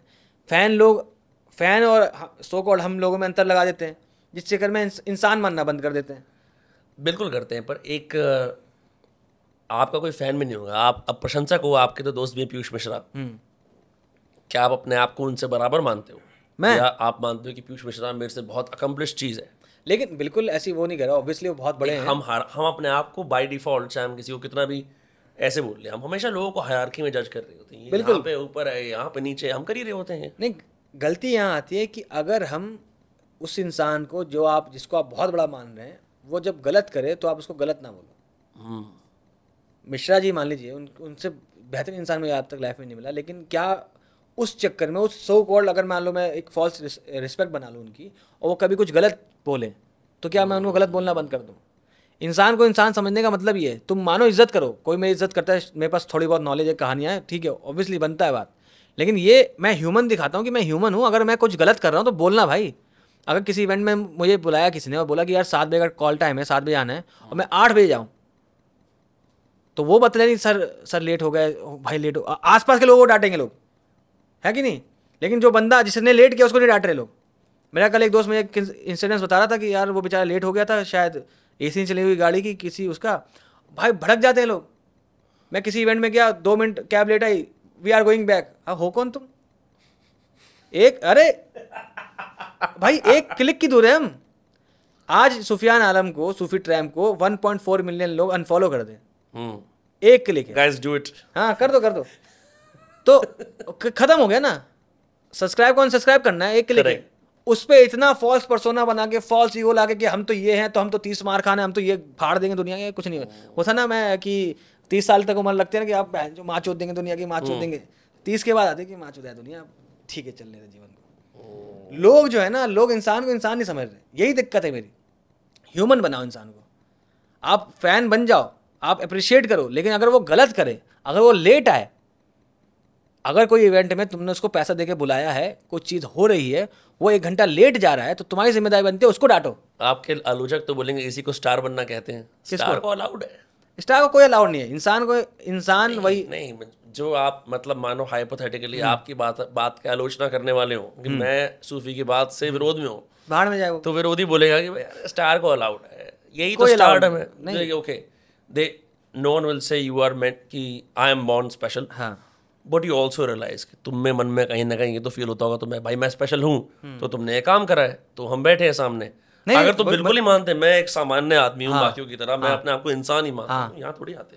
बिल्कुल आता, क्योंकि मैं बताता हूँ, मैं आप तुम वेडनेसडे के नसरुद्दीन शाह थोड़ी हो जो कॉमन मैन अगेंस्ट वो कर रहे हो तुम। नहीं, no you grew from zero to nothing because you believe you're special, because you believe that you deserve the best. मैं ये नहीं बिलीव करता मैं स्पेशल हूँ। मुझे आसपास के लोग बिलीव करते हैं कि मैं स्पेशल, तो लोग तुम भी मानते हो उस चीज को? मैं नहीं मानता भाई, मैं बोल तो रहा हूँ। अब अभी देखो, तुम सामान्य हो कि यहाँ तक कैसे जा सकते हो कि मैं बिल्कुल ही सामान्य हूँ, बिल्कुल ही ह्यूमन हूँ। यही सोच तो बदलनी है। स्टेफरी का ऐड नहीं चल रहा वैसे ये कि यही सोच बदलनी है कि भाई इंसान, कॉमन इंसान ही आ सकता है। हमारे पास मिथ है ना कि किसी स्पेशल इंसान, कोई स्पेशलिटी लगती है किसी इंसान को कहीं पहुंचने के लिए, यही मिथ तो तोड़ना है यार। सेल्फ बिलीफ भी तो कुछ होता है। मेरे के अंदर कोई जीरो बिलीव है यार मुझे। ऐसे भाई अगर तुम में बिलीफ नहीं है तो तुम क्यों बना रहे हो वीडियो? भाई सीरियसली बोल रहा हूँ, मुझे व्यू आए थे, मुझे मेरी पहली वीडियो पे 3000 व्यू आ गए। मार्केट ने बोला भाई तुम हो नेक, तुमने कहा ठीक है जी बना देते हैं। अच्छा एक बात बताओ, मैं कंटेंट बना रहा हूँ उस समय जब पूरे इंस्टाग्राम पर लोग नंगा नाच कर रहे हैं, ठीक है, और अजीब अजीब से कंटेंट बना रहे हैं, ठीक that is a form of art. I am different. No no you are saying I am different. हाँ ठीक है, जो भी बना रहे हैं मुझे मैं बोलता हूँ अपने दोस्तों से, चल एक साइंस का वीडियो बनाते हैं, ठीक है। ठीक है, मेरे दोस्त का पहला रिस्पॉन्स आया, भाई कौन सुनेगा यहाँ पे। मेरे पास उस दिन कुछ करने को था नहीं, मुझे इतना पता है मुझे वीडियो बनानी है, फेमस होना है नहीं होना मुझे नहीं पता, बनानी है, इतना ये मेरा काम है। मैं वैराग्य स्थिति में, ठीक है भाई, परेशान होता हूँ ऑब्वियसली, लेकिन बनानी है। बनाया, 3000 व्यू आ गए। अब अगली वीडियो बनाई, अब अगली वीडियो में समझ में नहीं आ रहा यार, मेरे पास पैसे नहीं है कपड़े के लिए, अगर मुझे आइंस्टाइन बनाना है तो कपड़े देने पड़ेंगे मुझे उसको, अब कपड़े के लिए पैसे नहीं है, तो क्या करते हैं, एक काम करते हैं, इसको ना ब्लैक एंड वाइट कर देते हैं। फिर मैं शादियों वाला सूट पहन के, मेरे दोस्त का था, उसको पहना के मैं आइंस्टाइन बनाता लोगों को, नील बोर्ड बनता था खुद, ठीक है। उसके बाद बैकग्राउंड पीछे कर दिया ब्लैक, तो ब्लैक एंड वाइट अपने आप सीन आया, इसलिए गरीबी में से, ठीक है, हमारे पास नहीं था। लेकिन मैं ये नहीं था कि मैं स्पेशलिटी दिखाता हूँ कुछ सीन, मेरे उस सीन को देख के लोग अच्छा लगने लगा, लोग स्पेशल मानने लगे, तो लोगों ने फॉलो कर लिया। और हर आम आदमी ही स्पेशल है, ये लोग अपने आप समझ जाते हैं। अगर मैं फेमस हो रहा हूँ, अगर मेरे पास लोग आ रहे हैं, जुड़ रहे हैं, ये उन सबके लिए उम्मीद है, अगर कोई भी देख रहा है उन सबके लिए उम्मीद है कि ऐसे रह के, ये मान के कि सब कॉमन है, गलत को गलत कहना, ये मान के भी इंसान आगे जा सकता है। वो डायलॉग है ना मंटो में कि मैं काली तख्ती पे सफ़ेद चौक इस्तेमाल करता हूँ ताकि काली तख्ती और नुमाया हो जाए। हमारा काम सबको नुमाया करना है। मैं गलत करता हूँ तो मतलब दिखे, ब्लैक स्क्रीन पे आप सफ़ेद लाइन खींच दो, दिखेगी कि हाँ सफ़ेद रंग की खींची हुई है। लोग स्टारडम, ये तो पता नहीं कौन से स्टार है ना, शाहरुख खान से बड़ा स्टार नहीं है मेरे हिसाब से लगता है वो। आज भी मैं बता रहा हूँ, मेरे बहुत एक क्लोज फ्रेंड है, मिश्रा साहब भी बोलते हैं, बहुत लोग बोलते हैं, आज भी वो, आप छोटे से छोटे एक्टर हो, सो कॉल्ड अपने आप को बोलो, वो आपको तब तक नहीं छोड़ेंगे जब तक आपको पूरा गाड़ी में बिठा के बाहर विदा ना कर दें। आदमी सीख जाता है ये सब चीज़ें, और मुझे लगता है कि मैं मेरी इस पे अडिग रहूँगा मैं। हाँ। अगर आपके मन में ये बिलीफ ना होता कि मैं अलग हूँ, मैं कुछ कर रहा हूँ, कर सकता हूँ, तो आप ये ना करें। बिल्कुल भी करता है यार, तुम समझ नहीं रहे मेरी बात। आप ये जो चीज़ है, ये इसी खिलाफ तो बहस है ना कि यार ऐसा मैं स्पेशल हूँ, ये जो चीज़ है ना इंसान को ख़राब कर देती है। फिर अगर आज सोचो नहीं और भी बहुत सारे नहीं, अगर एक इंसान अपने आप को बनाते हैं वीडियो, हाँ बनाते हैं बहुत, हाँ, मुझे क्यों आए फॉलोअर मुझे नहीं पता। चलो देखेंगे। मैं सीरियसली बोल रहा हूँ यार, मैं बोलूँगा वक्त गवाह है। आप स्पेस टाइम की बात करते हो, स्पेस और टाइम गवाए हैं। अरे एक बात बताओ, अगर आप अपने आप को स्पेशल मानते हो, स्पेशल मानेंगे लोग और काम करेंगे, मैं तो स्पेशल हूँ, और रिजल्ट नहीं मिला तो क्या होगा? That's the thing. So it's two parts. You have to believe you're the best, and the market has to respond you're the best. The market responded to you, and you believe you're the best. मैं नहीं करता believe यार, कसम खुदा की मैं नहीं करता। ठीक है, मैं इम्पोज नहीं करता इस पर। मैं देखता हूँ कि आप जैसे जैसे अपने काम के अंदर आगे जाएंगे, आपको एहसास होना शुरू हो जाएगा। क्या मैं उस दिन आप अच्छा कर रहे हैं। मैं बता रहा हूँ, जिस दिन मुझे एहसास हो गया कि मैं कुछ हूँ, उस दिन मैं ख़त्म हो जाऊँगा। जिस दिन मेरे अंदर मैं आ जाएगा ना, तो उस दिन मैं बोल रहा हूँ, हमारी टीम जो है ना, हम जो 4 लोगों की टीम है, सोच के देखो, कोई स्पेशलिटी की बात नहीं है, हम 4 लोग हैं, मेरे पास सिर्फ 4 म्यूज़िक है रील में डालने के लिए, मेरे पास सिर्फ 4 एंगल हैं, 2 OTS 2 क्लोजअप, और हमारा पता नहीं 40 रुपये का डोसा खा के हम यहाँ पे क्यों आ गए। इसलिए नहीं कि मुझे पता था हम आ जाएंगे, इसलिए कि मेरे पास कहानियाँ थी, लगा लोग रेजोनेट कर रहे हैं, कुछ कहानी कह सकता हूँ, कह रहा था, और नए लोग रिस्पॉन्ड करते, नहीं करता, नहीं बनाता मैं। ये नहीं था मेरे पास बना के ही रहूँगा, अब तो दिखाता हूँ मैं, अब तू देख, ऐसा नहीं था मेरा। सिंपल था यार। आप स्पेशल करोगे ना, इस चक्कर में क्या होगा, लोग स्पेशल लोग इवेंचुअली वही लोग होते हैं जो डिप्रेशन में जाएंगे शायद, जो अपने आप को सोचते हैं कि इस कुदरत से बड़े हैं। फिर कुदरत है ना एक कि सब ठाट पड़ा रह जाएगा, जब लात चलेगा बंजारा, जब उसकी लाठी चलती है तब आपको समझ में आता है कि भैया हम कुछ भी नहीं है। You think there can be an egoless artist? अगर जो the greats, supposedly greats आए हैं, मतलब चलो मैं मानता हूँ मार्लिन ब्रांडो बहुत बढ़िया है, कुछ लेखक मैं अच्छे मानता हूँ, if they saw कि मैं बिल्कुल salt of the earth हूँ, मेरे को सिर्फ राइटिंग करनी है, अपने आप हो जाएगा, you think they would be great? I don't think so. Ego, बिना ईगो के आर्टिस्ट तो होना चाहिए बहुत तगड़ा। अभी जो आपको जिनको लग रहा है कि जैसे आप बोलो ना ईगो आता है आर्टिस्ट में, ऑब्वियसली वो तो आएगा ही। मेरे को भी ईगो जो है ना, ईगो इंसान का बिहेवियर है, लेकिन मैं उसको एसोसिएट नहीं करूँगा अपने काम से। ईगो इंसान का बिहेवियर है। आपके अंदर बाय डिफ़ॉल्ट ईगो है। आप आज ऐसे हो, आज आप इतना बड़ा माशाल्लाह चैनल चला रहे हैं, अगर आप नहीं भी चला रहे होते और आज चला रहे हैं, फिर भी आपके अंदर रिस्पॉन्स सेम रहेगा ईगो का। ईगो आएगा तो दोनों जगह आएगा। अगर मान लो मेरे पास, मैं कुछ नहीं था ना, मैं सरकारी स्कूल का जिसके पास हमेशा जेब फटी हुई थी, पैसा मिलते नहीं थे 1 रुपये भी, तो वो मैं वैसा था, तो उस समय भी ईगो था, तो जानता है मुझे, मैं खुद नहीं जानता था अपने आप को कौन हूँ ना। तो यही होता है, ईगो तो इंसान का रिस्पॉन्स है। क्या देखा है आपने अपने जीवन में कि लोगों को उनका अहंकार ऊपर लेके जाता है, गिराता है? भाई बहुत तगड़ा गिराता है। गिराता मेरे खानदान के लोग सारे के सारे विदाउट एक्सेप्शन सारे के सारे खराब थे, ठीक है। सारे के सारे, ऐसा नहीं कि एक अच्छा था फिर बुरा, ना सारे के सारे। मतलब उनका क्या था ना कि उनको था कि यार ये जो है ना, मैं डिप्रेशन में नहीं हूँ। सॉरी शेर भाई। नहीं यार, मैं बहुत मजा आता है शेर। हाँ। तो वो सारे के सारे में खराब थे, सबके अंदर ईगो। सोच के देखो, मुझे जितनी याद है तो मेरी फूफी होंगी या फूफा था, पता नहीं कौन थे, अब मैं तो एसोसिएटेड नहीं हूँ, मना कर दिया बाकी लोगों को कॉल कर करके कि इसकी बहन, मतलब जो मेरी बहन की शादी हो रही थी, कोई नहीं जाएगा वरना हम बात नहीं करेंगे। मेरी बहन की शादी में मेरे ख़ानदान के, मेरा एक मामा नहीं है मेरी बहन की शादी में। मेरा मामा वो लोग हैं जिनके पास करोड़ों रुपए हैं, खुद का हॉस्पिटल, किसी का खुद की यूनिवर्सिटी, वो है मेरे मामा। उनकी सो कॉल्ड बेटी की शादी हो रही है और एक इंसान नहीं है। मेरे बाप ने, मेरे चाचा लोग, हमारे पास सो कॉल्ड 8 घर हैं बिहार में, कह रहे ना चाचा का घर अपना घर होता है, ताऊ का घर अपना। एक बंदे ने टेंट लगाने की जगह नहीं दी। मेरे पापा पियोन थे, उनकी पूरी ज़िंदगी की कमाई मेरी बहन की शादी में लग गई। इस हद तक लग गई कि मेरे भाई को 10th के बाद पढ़ाई छोड़नी पड़ी, ITI करना पड़ा। माशाल्लाह आज बहुत अच्छी चीज़ चला रहा है, अपना फर्म चलाता है, जॉब कर रहा है, आर्किटेक्ट है। उसको पढ़ाई छोड़नी पड़ गई, सुफियान पढ़ ले। इस हद तक ईगो कि हम हैं, कि मेरी मम्मी की एक टेंडेंसी, मेरी माँ ने जो सिखाया, मुझे माँ ने सिखाया, मेरी माँ ने एक चीज़ सिखाया, किसी के सामने हाथ नहीं फैलाएंगे। वो ईगो जब आता है ना कि ये कौन है, ये कौन जिसने पूको मुड़ के नहीं देखा ना, तो उनके अंदर आ गया कि हमसे कैसे मदद नहीं मांग रहे। हमने नहीं मांगी, पढ़ाई में अच्छा था, फिर सबको पता कर देगा। और आज सब एसोसिएट होते हैं। आज जब एक उम्र के बाद ना, जब एक उम्र ढल जाते हैं, तो इंसान को लगता है कि वो क्या बेवकूफ़ी भरी ज़िंदगी जिया है। इसलिए मुझे ईगो से नफरत है कि आपका ईगो आपकी सो कॉल्ड बेटी की शादी में आपको नहीं जाने दे रहा। मेरी बहन की शादी में एक मामा नहीं है मेरा, वो गम जिंदगी में नहीं भूलूंगा मैं जिंदगी में, मैं अंदर बदला कह लो, कुछ भी कह लो, मुझे उनसे फ़र्क नहीं पड़ता। लेकिन इतना फ़र्क नहीं पड़ता वो जिए नहीं जिए, कोई बात नहीं, खुश रहे अपने में यार। मैं उनसे एसोसिएटेड नहीं हूँ। लोगों के बदलते चेहरों पे एक शेर हो जाए हैं? अरे शेर तो बहुत है मेरे पास यार। वो है ना कि तुमसे पहले जो शख्स यहाँ तख्त नशीन था, उसको भी अपने खुदा होने पर इतना ही यकीन था। तो अगर मैं समझूं कि मेरे पास ईगो है, देखो मैं बनाऊँ, मैं ईगो से इसलिए नफरत है। आज सबको कुदरत ने ज़मीन पे ला दिया।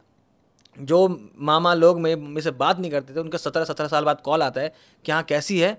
अरे मेरे पापा को पार्किंसंस हो गया बाय द वे, तो मेरा, इसलिए मैंने आज किसी टेड टॉक में बोला था कि शाहरुख खान टाइप की लाइन है वो भी, कि मैं अपने आप को सक्सेसफुल फेलियर इसलिए कहता हूँ, मैंने पैसा कमाया कि मेरे माँ बाप घूम सके दुनिया। क्योंकि मेरे पास खानदान में क्या नहीं था, पैसा नहीं था, मैं कमाऊँगा पैसा। पैसा आया, पापा को पार्किंसंस हो गया, तो वो 3 BHK जो मैंने घर लिया ना, वो जेल है मेरी मम्मी के लिए। पापा कभी कभी भूल जाते हैं मम्मी को, कभी कभी शायद हमें ही भूल जाते हैं, तो उसका कोई खुशी नहीं है।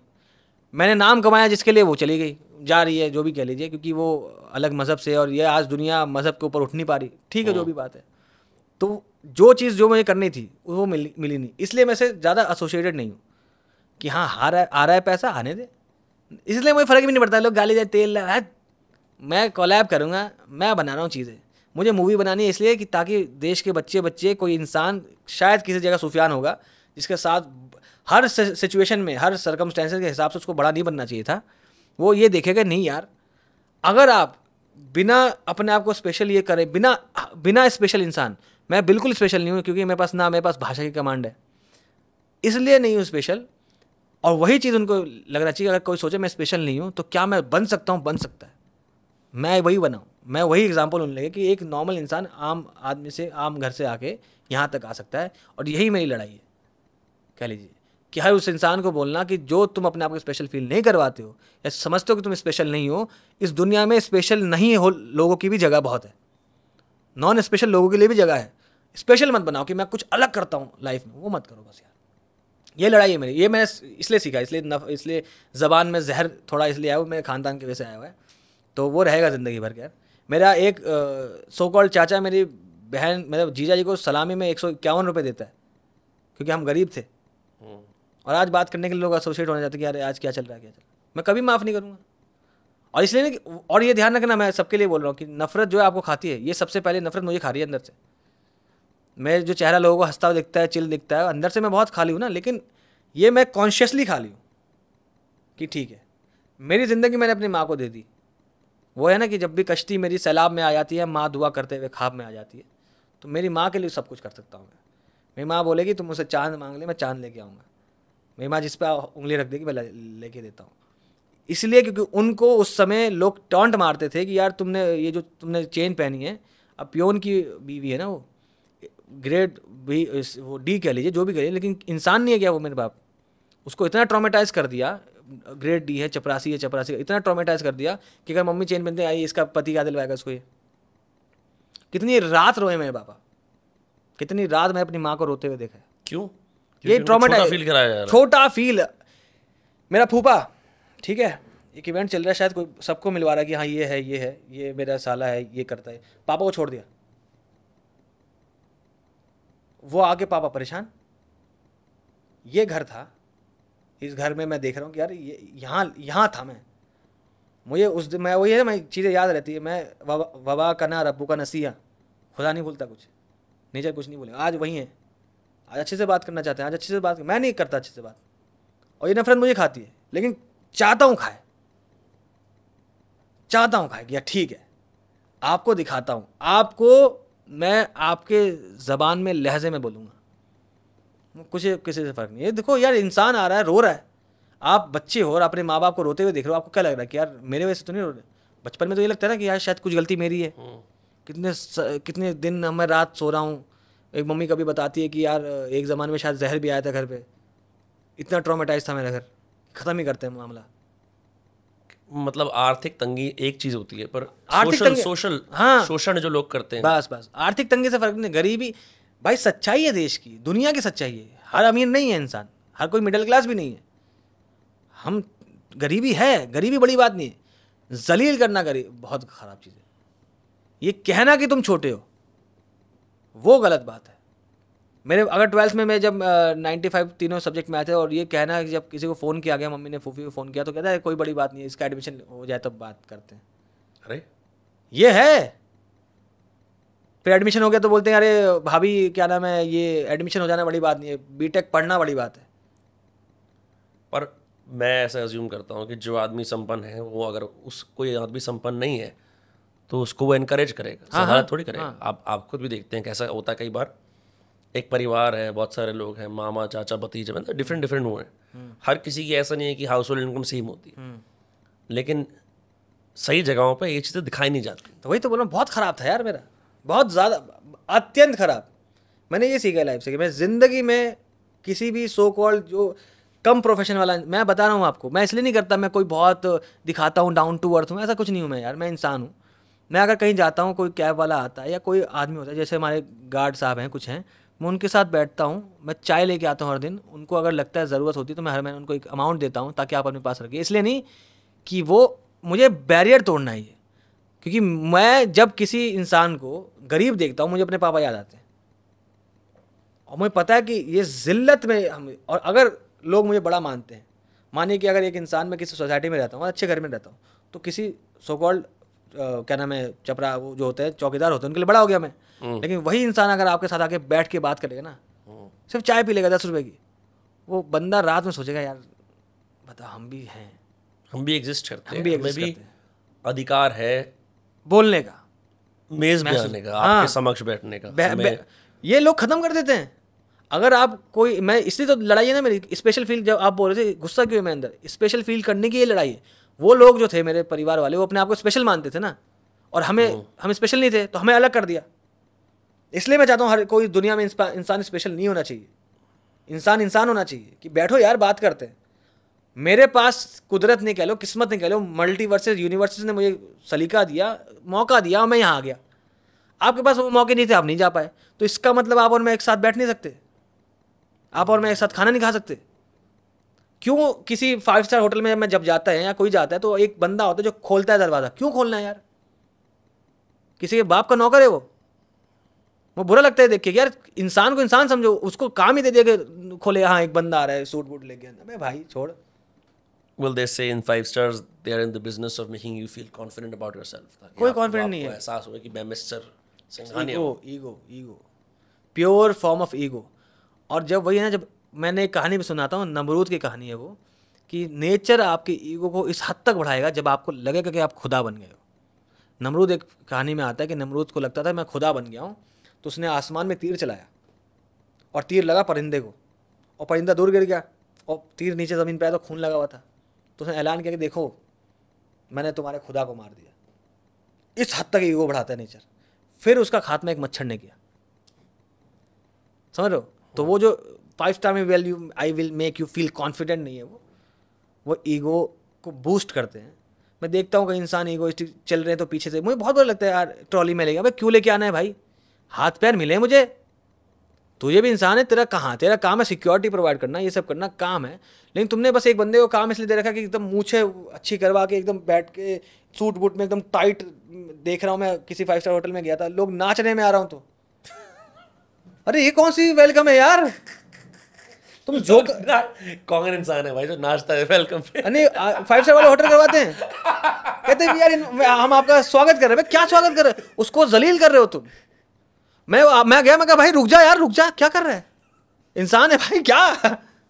हाँ क्यों यार? लेकिन आप सोचो ना, आप जोकर हो किसी इंसान के, किसी के बाप ने तुम्हें पैसा दिया, मतलब क्या है तुम यार? अक्सर पैसों के लिए करते हैं लोग ये सब चीजें। तो हाँ नहीं तो अब ये तो लॉजिक करो ना यार, कि इतना भी गिराओ मत किसी इंसान को कि वो इंसान अपने नज़र में गिरना हो जाए ना, नज़र में गिर जाए।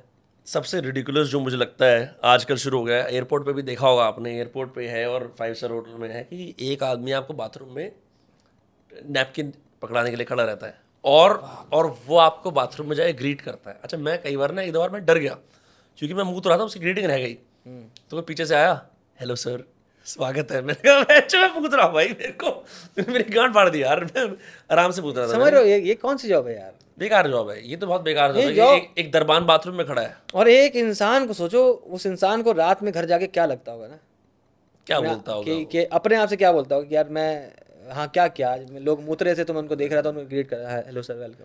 नहीं मतलब ये भी कितनी ऐसी चीज़ है कि इंसान, आप देखो कभी भी जो अपनी जॉब को लेस प्रेस्टिजियस जॉब को प्रेस्टिजियस बनाने के लिए क्या क्या करता है। मतलब वो ये नहीं बोलेगा कि मैं एक जमादार हूँ, उसको कोई सिखाएगा, आप बोलो आप हाइजीन टेक्नीशियन हो। It's like all games you play. टट्टी को ऊपर अब अगर आप धनिया डाल दो, टट्टी रहती है यार ठीक है, ये सब ना करे लोग। मुझे बहुत दिक्कत हो रही है लोगों से, और उन लोगों से हो रही है जो क्योंकि उसकी तो मजबूरी है जो वो जॉब कर रहा है। आप सो कॉल्ड दुनिया में जॉब क्रिएट कर रहे हो, लेकिन तुम एक इंसान को गिरा के जॉब क्रिएट कर रहे हो। और कोई भी काम बड़ा छोटा नहीं होता, ये भी मान लो काम है, लेकिन ये काम क्या कर रहा है? तुम एक इंसान से बोल रहे हो ग्रेट, हेलो सर मैं आपको नैपकिन, भाई क्यों पकड़ाना है यार? तुम इसको जॉब कह रहे हो। उस इंसान को सोचो, वो घर जाकर अपनी बीवी को मारेगा शायद। सोचो ना ट्रॉमा कहाँ से आता है। ऑफ कोर्स मेरे घर में मैंने देखा ना कि कोई उनको जलील कर रहा है तो मेरे घर पे इफेक्ट पड़ता था ना, क्योंकि वो इंसान कहीं ना कहीं तो गुस्सा नहीं, नफरत होती है, ध्यान रखने वाली बात है। नफरत मैं हमेशा ये बोलता हूँ, नफरत तुम किसी भी फॉर्म में डालोगे आ जाएगी और नफरत रहेगी। तुम मजहब में डालोगे जात में जाएगी, जात में डालोगे भाषा में जाएगी, भाषा में डालोगे फिर किसी और फॉर्म में आएगी। नफरत सस्टेन्ड है, नफरत को आप जन्म दोगे ना किसी भी एक वे में, वो अपने आप अपना रास्ता निकाल लेगी। ये नफरत आती है। कोई इंसान आपसे आपके प्रोफेशन को देख के नफरत करेगा ना, बुरा मानेगा, तो है कौन, तेरी औकात क्या है, ये वर्ड होते हैं लोग, औकात क्या है तेरी। ये औकात बोल देना किसी इंसान का कितनी अपने आप में क्या है ना, कि है कौन तू, तेरी औकात की, ये क्या सोच रहे हो, ये इंसान है आज। मतलब मुझे एक कहानी याद आती है इससे। मैं स्कूल में था, हमारे स्कूल में एक लड़का था, उसके पापा के पास BMW थी और हमारे पिता के पास भी सही गाड़ियाँ थी, लेकिन उसने पता क्या करना शुरू करा क्लास में, दूसरे बच्चों को नीचे दिखाने के लिए। एक लड़का था क्लास में, उसने बोला तेरी तो ऑल्टो वाली औकात, और डेली बोलता था उसको चीज़। आज मैं सोचता हूँ कि वो कन्वेंशनल तरीके से जो लड़का जिसको ये बोला गया कि तेरी ऑल्टो वाली औकात है, सक्सेसफुल बने या ना बने, उसे एक चीज़ जो उसे कंट्रोल में नहीं है, एक ऐसी एज पे जब वो स्टूडेंट है, उसको उसके बारे में बुरा फील कराया जा रहा है। कि तेरे माँ बाप ने तुझे घर दिया है, बिल्कुल। अब तेरे पास ऑल्टो है, कि तेरी तो इतनी सी औकात है, हमारे पास तो ये है, क्या करेगा बाद में बजाय कंपैरिजन के? उसकी तो आधी जिंदगी इसमें बीत जाएगी ठीक करूँ उस चीज़ को। किसी ने मुझे कह दिया था कैसी एज पे। वही तो ना, मैं अपनी माँ से क्या सीखा हूँ ना, मेरी माँ दुनिया की कमाल की औरत है। मैं बता रहा हूँ ऐसे नहीं कि वो मेरी माँ है, उनकी इज्जत तो माँ के फॉर्म में करते ही हूँ, लेकिन ऐसी इंसान है मतलब जो हमेशा हमेशा जिसने रास्ता दिखाया है। मैं बताता हूँ आपको, मैं एक्टिंग छोड़ने वाला था 2019 या 20 की बात है, जब मैं कुछ होगा नहीं। मैं अपनी माँ को बहुत बड़ा मानता हूँ अपने जीवन में, क्योंकि वो उसी इंसान ने हमें यहाँ तक लाया। इस सिचुएशन में जहाँ पे पापा के पास बहुत कम जॉब है, इस सिचुएशन में जहाँ पे हमारे जलील किया जा रहा है, इस सिचुएशन में जब इतनी खराब सर्कमस्टेंस है, वो ना हमें बांध के ला दिया। हमें पता नहीं लगने दिया था क्या हो रहा है हमारे साथ, खानदान वाले लोग क्या कर रहे हैं। मेरी माँ ने कभी नहीं बताया था कि तो उसने ये किया, उसने वो, किसी को सेल्फ एस्टीम इंटैक्ट रहे। इंटैक्ट। मेरी मम्मी बताती है मुझे, अब बताती है जब बड़ा हो गया, कि हम एक ज़माने जब किराए के घर पे रहते थे, जब पापा की जॉब नहीं लगी थी, हम किराए के घर पे रह रहे हैं, ईद आ रही है, तो उनको पता है ईद है आज, तो बच्चे खाना मांगेंगे, समय में मम्मी ले जाती थी पार्क में। अब पार्क में दिन में 6 घंटा, शाम के 6 बजे तक हम खेल रहे हैं।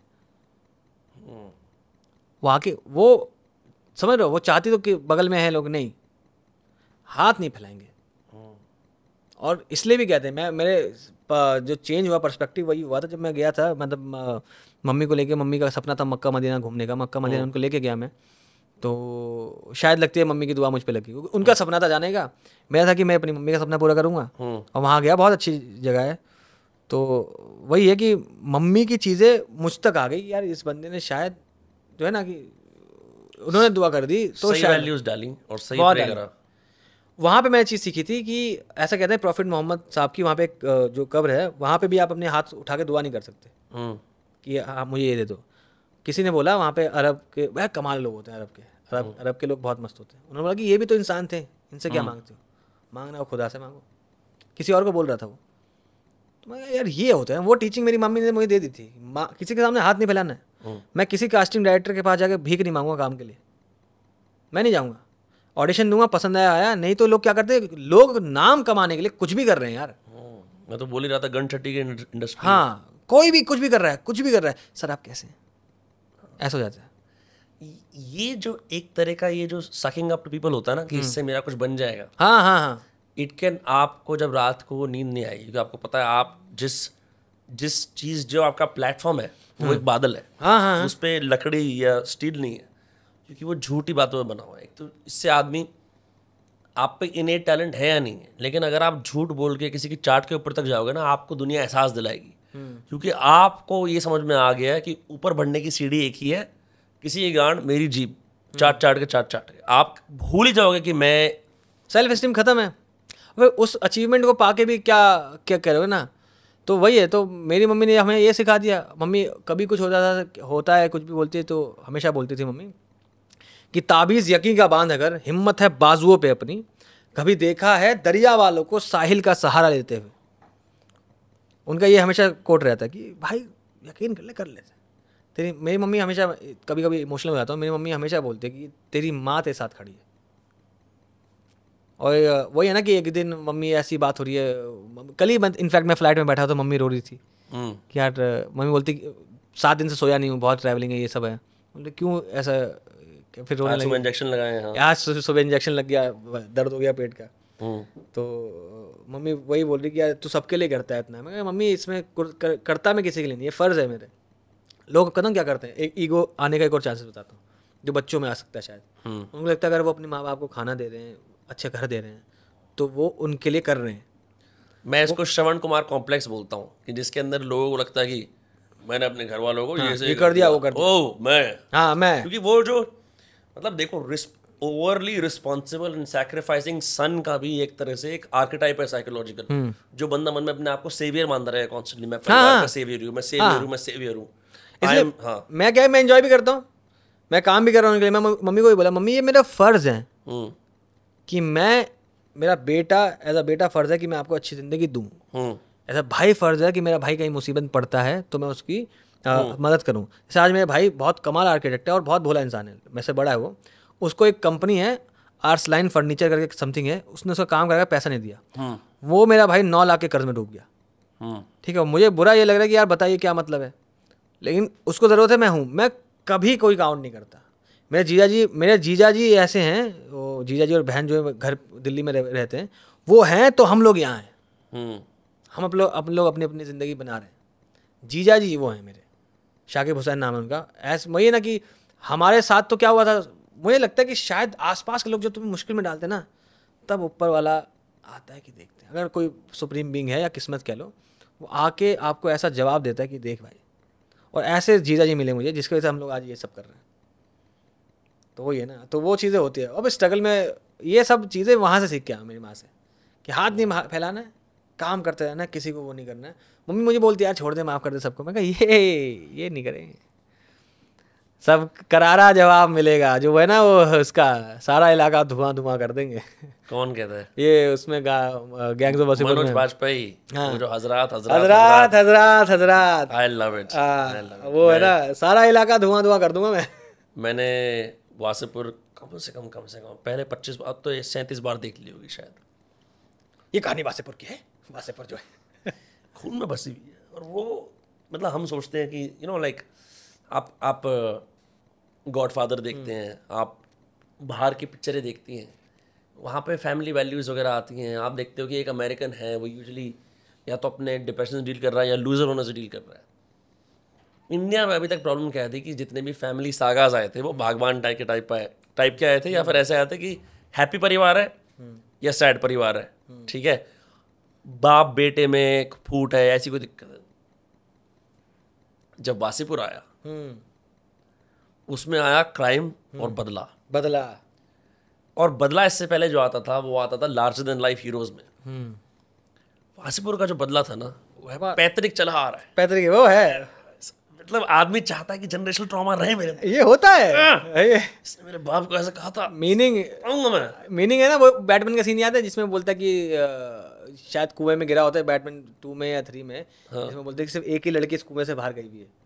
उसका रीजन क्या है, उसने रस्सी नहीं बांधी थी। डर की ताकत होती है, ऐसी बदले की भी ताकत होती है। लेकिन बदला इस हद तक ना पहुंच जाए कि तुम उनको, जब जैसे मैं जिस टाइप का मैं हूँ, मैं उनको कोई फिजिकल इमोशनल हार्म नहीं करता हूँ। मुझे ये है कि तुमने मेरे घर वालों को नाम और पैसे के लिए जलील किया, मैं नाम और पैसा इतना लेके आऊँगा कि तुम अपने आप को आगे चल के मेरे नाम से एसोसिएट करना चाहोगे। मुझे तुमसे पहले भी फर्क नहीं था और आज भी नहीं है। लेकिन जो चीज़ तुम्हें लग रहा था इनएविटेबल है, जो अचीव नहीं की जा सकती, वो अचीव करके दिखाता हूँ। मैं पैसा लेके आता हूँ, मैं नाम लेके आता हूँ। जैसे मैं पैसा कमाता हूँ, जैसे ब्रांड डील करता हूँ, मैं इतना करना, मैं बोल रहा हूँ महीने के 30 कर सकता, 60 कर लूँगा मैं। लेकिन मेरे फ़र्ज़ क्या बनता है कि आपको मैं क्या कंटेंट दे रहा हूँ। मेरे पास so called gaming apps, betting apps के कितने अच्छे अमाउंट के प्रमोशन आए हुए थे, मैंने सबको मना कर रखा है। पैसा कमाना होता, मैं 2 डील करता बस। IPL के वक्त मैं करोड़पति हो जाता। अच्छे खासे पैसे अमाउंट की बात हुई थी, मैं करना ही नहीं है। एक फ़र्ज़ हो, ये मेरा फ़र्ज़ है।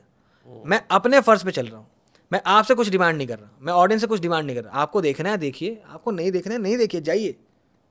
अगर आप इतना नहीं समझ सकते कि ये चीज़ बनाने के लिए इंसान की मेहनत लगती है, और मेरे को 15 से लेकर 7 साल थिएटर ये लग गया, इस एफर्ट की कोई वैल्यू नहीं है, और आप चाहते हैं कि मैं फ्री में कर दूं, तो आप जाइए। फ्री में नहीं करना, सब अनफॉलो कर देंगे, जाऊंगा PhD करने। लेकिन इस बात पे नहीं कि यार मुझे फॉल्स पर्सोना, फॉल्स फेम रहे मेरे पास। मैं कोई नकल थी ना आज, मैं जो हूँ मैं वो रहना चाहता हूँ। ना आपकी इज्जत करता हूँ, लोगों की इज्जत करता हूँ, तभी मैं वो कोलैब, वो ब्रांड डील नहीं ला रहा, वो नहीं कर रहा जो कि आपके लिए नुकसानदायक है। मैं करता हूँ IIT की, मान लो मैंने कभी वो कर दिया कि AI कोर्स कर लो, अपना कोर्स बना रहा हूँ, वो कर दूंगा भाई, कर ले। कभी कोई अच्छा ब्रांड आगे कर लिया ना, मैं शराब करता, मैं पर्सनली उसको वो नहीं करना चाहता कि चीज़ें हैं ना। मैं कोई सिगरेट के ब्रांड की मान लो डील कर रहे हैं, या फिर कोई बैटिंग ऐप कर रहे हैं, या फिर कोई किसी चीज़ की कर रहे हैं, वो नहीं कर रहा ना, तो फ़र्ज़ समझता हूँ। तो आपका भी फ़र्ज़ है भैया, समझो। क्या भैया बंदा पैसा नहीं कमाया, खाया कैसे? जॉब छूट गई यार मेरी अच्छी खासी जॉब चल रही थी, जीवन चल रहा था मेरा। लेकिन फिर वही ना, हमारे लिए मनरेगा भी नहीं है, आर्टिस्ट के लिए मनरेगा भी आ जाए दुनिया में तो मज़ा आ जाए। अंत में अगर आप अपने जीवन 29 साल का जो है, अगर आप चाहोगे कि पीयूष मिश्रा उसको नरेट करें, तो क्या बोलेंगे उनकी भाषा में, अगर आप करके बता पाओ तो? अच्छा किया, बहुत सही कर रहा था, थोड़ा परेशान हो गया, बीच में होना था। लेकिन जिंदगी जो है आपको ऐसे ही बनाती है। बहुत कुछ डार्लिंग, बहुत कुछ देखना है, चला चल, ऐसे ही बोलते हैं। सूफिया भाई, I would love to have you on again. मुझे वाकई में बहुत मजा आया आपसे बात। अरे बहुत शुक्रिया। किरदार स्टोरी टेलिंग का है नैक, ओरिजिनल स्टोरी टेलिंग। तो वही है, जो जिनको फिजिक्स में इंटरेस्ट नहीं है, जिनको साइंस में इंटरेस्ट नहीं है, उनके अंदर इंटरेस्ट जग रहा है ना, 100%। यहाँ अचीव आ रहा है। और वेब सीरीज आने वाली है यार, लोगों बोलना कि वो करे। कब आ रही है वेब सीरीज? अरे यार नवंबर से शूट चालू करूंगा, अगर सब ठीक रहा तो। हाँ, पहले लिख लूँ, एक अच्छा कोर्स बिक जाए मेरा, अगर तो पैसा आ जाए तो मैं ब्रांड डील ना करूँ तो फिर मैं लिख पाऊँ अच्छे से। सारा बात पैसे पे ही है। बाकी जो लोग नहीं जानते हैं, आपको फॉलो कर सकते हैं इंस्टाग्राम पे सूफी ट्रैम्प, और यूट्यूब पे कहाँ पे? सूफियान आलम। नहीं, इस यूट्यूब पे सूफी ट्रैम्प हियर। अच्छा, सूफी ट्रैम्प हियर। हाँ ये है, देखिए अगर पसंद तो आएगा ही। मैं क्या, आप तो दुनिया मानती है। And he was saying it's not special. I told you.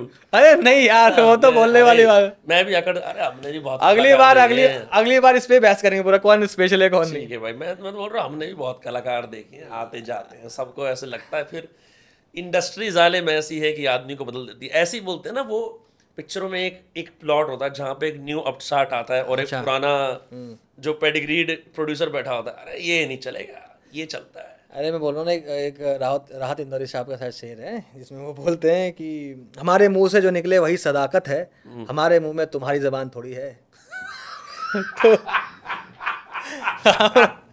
वो बात है, जो बदल गए, जो बदल जाते हैं वो क्या इंसान है, जो बदल जाए वक्त के साथ। मैंने आपसे एक और चीज़ अभी सीखी है, शेर वेर रट के आने चाहिए घर से, जो मन में रह जाए, ताकि कहने के लिए एक लाइन होनी चाहिए, नहीं तो आदमी अपनी ओरिजिनल लाइन यूज करता है। शेर तो मेरे पास, मतलब मैं जब लिखता था, मैं अपनी भी लिखता था, चीज़ें भी लिखता था, मैंने उसके लिए लिखा था।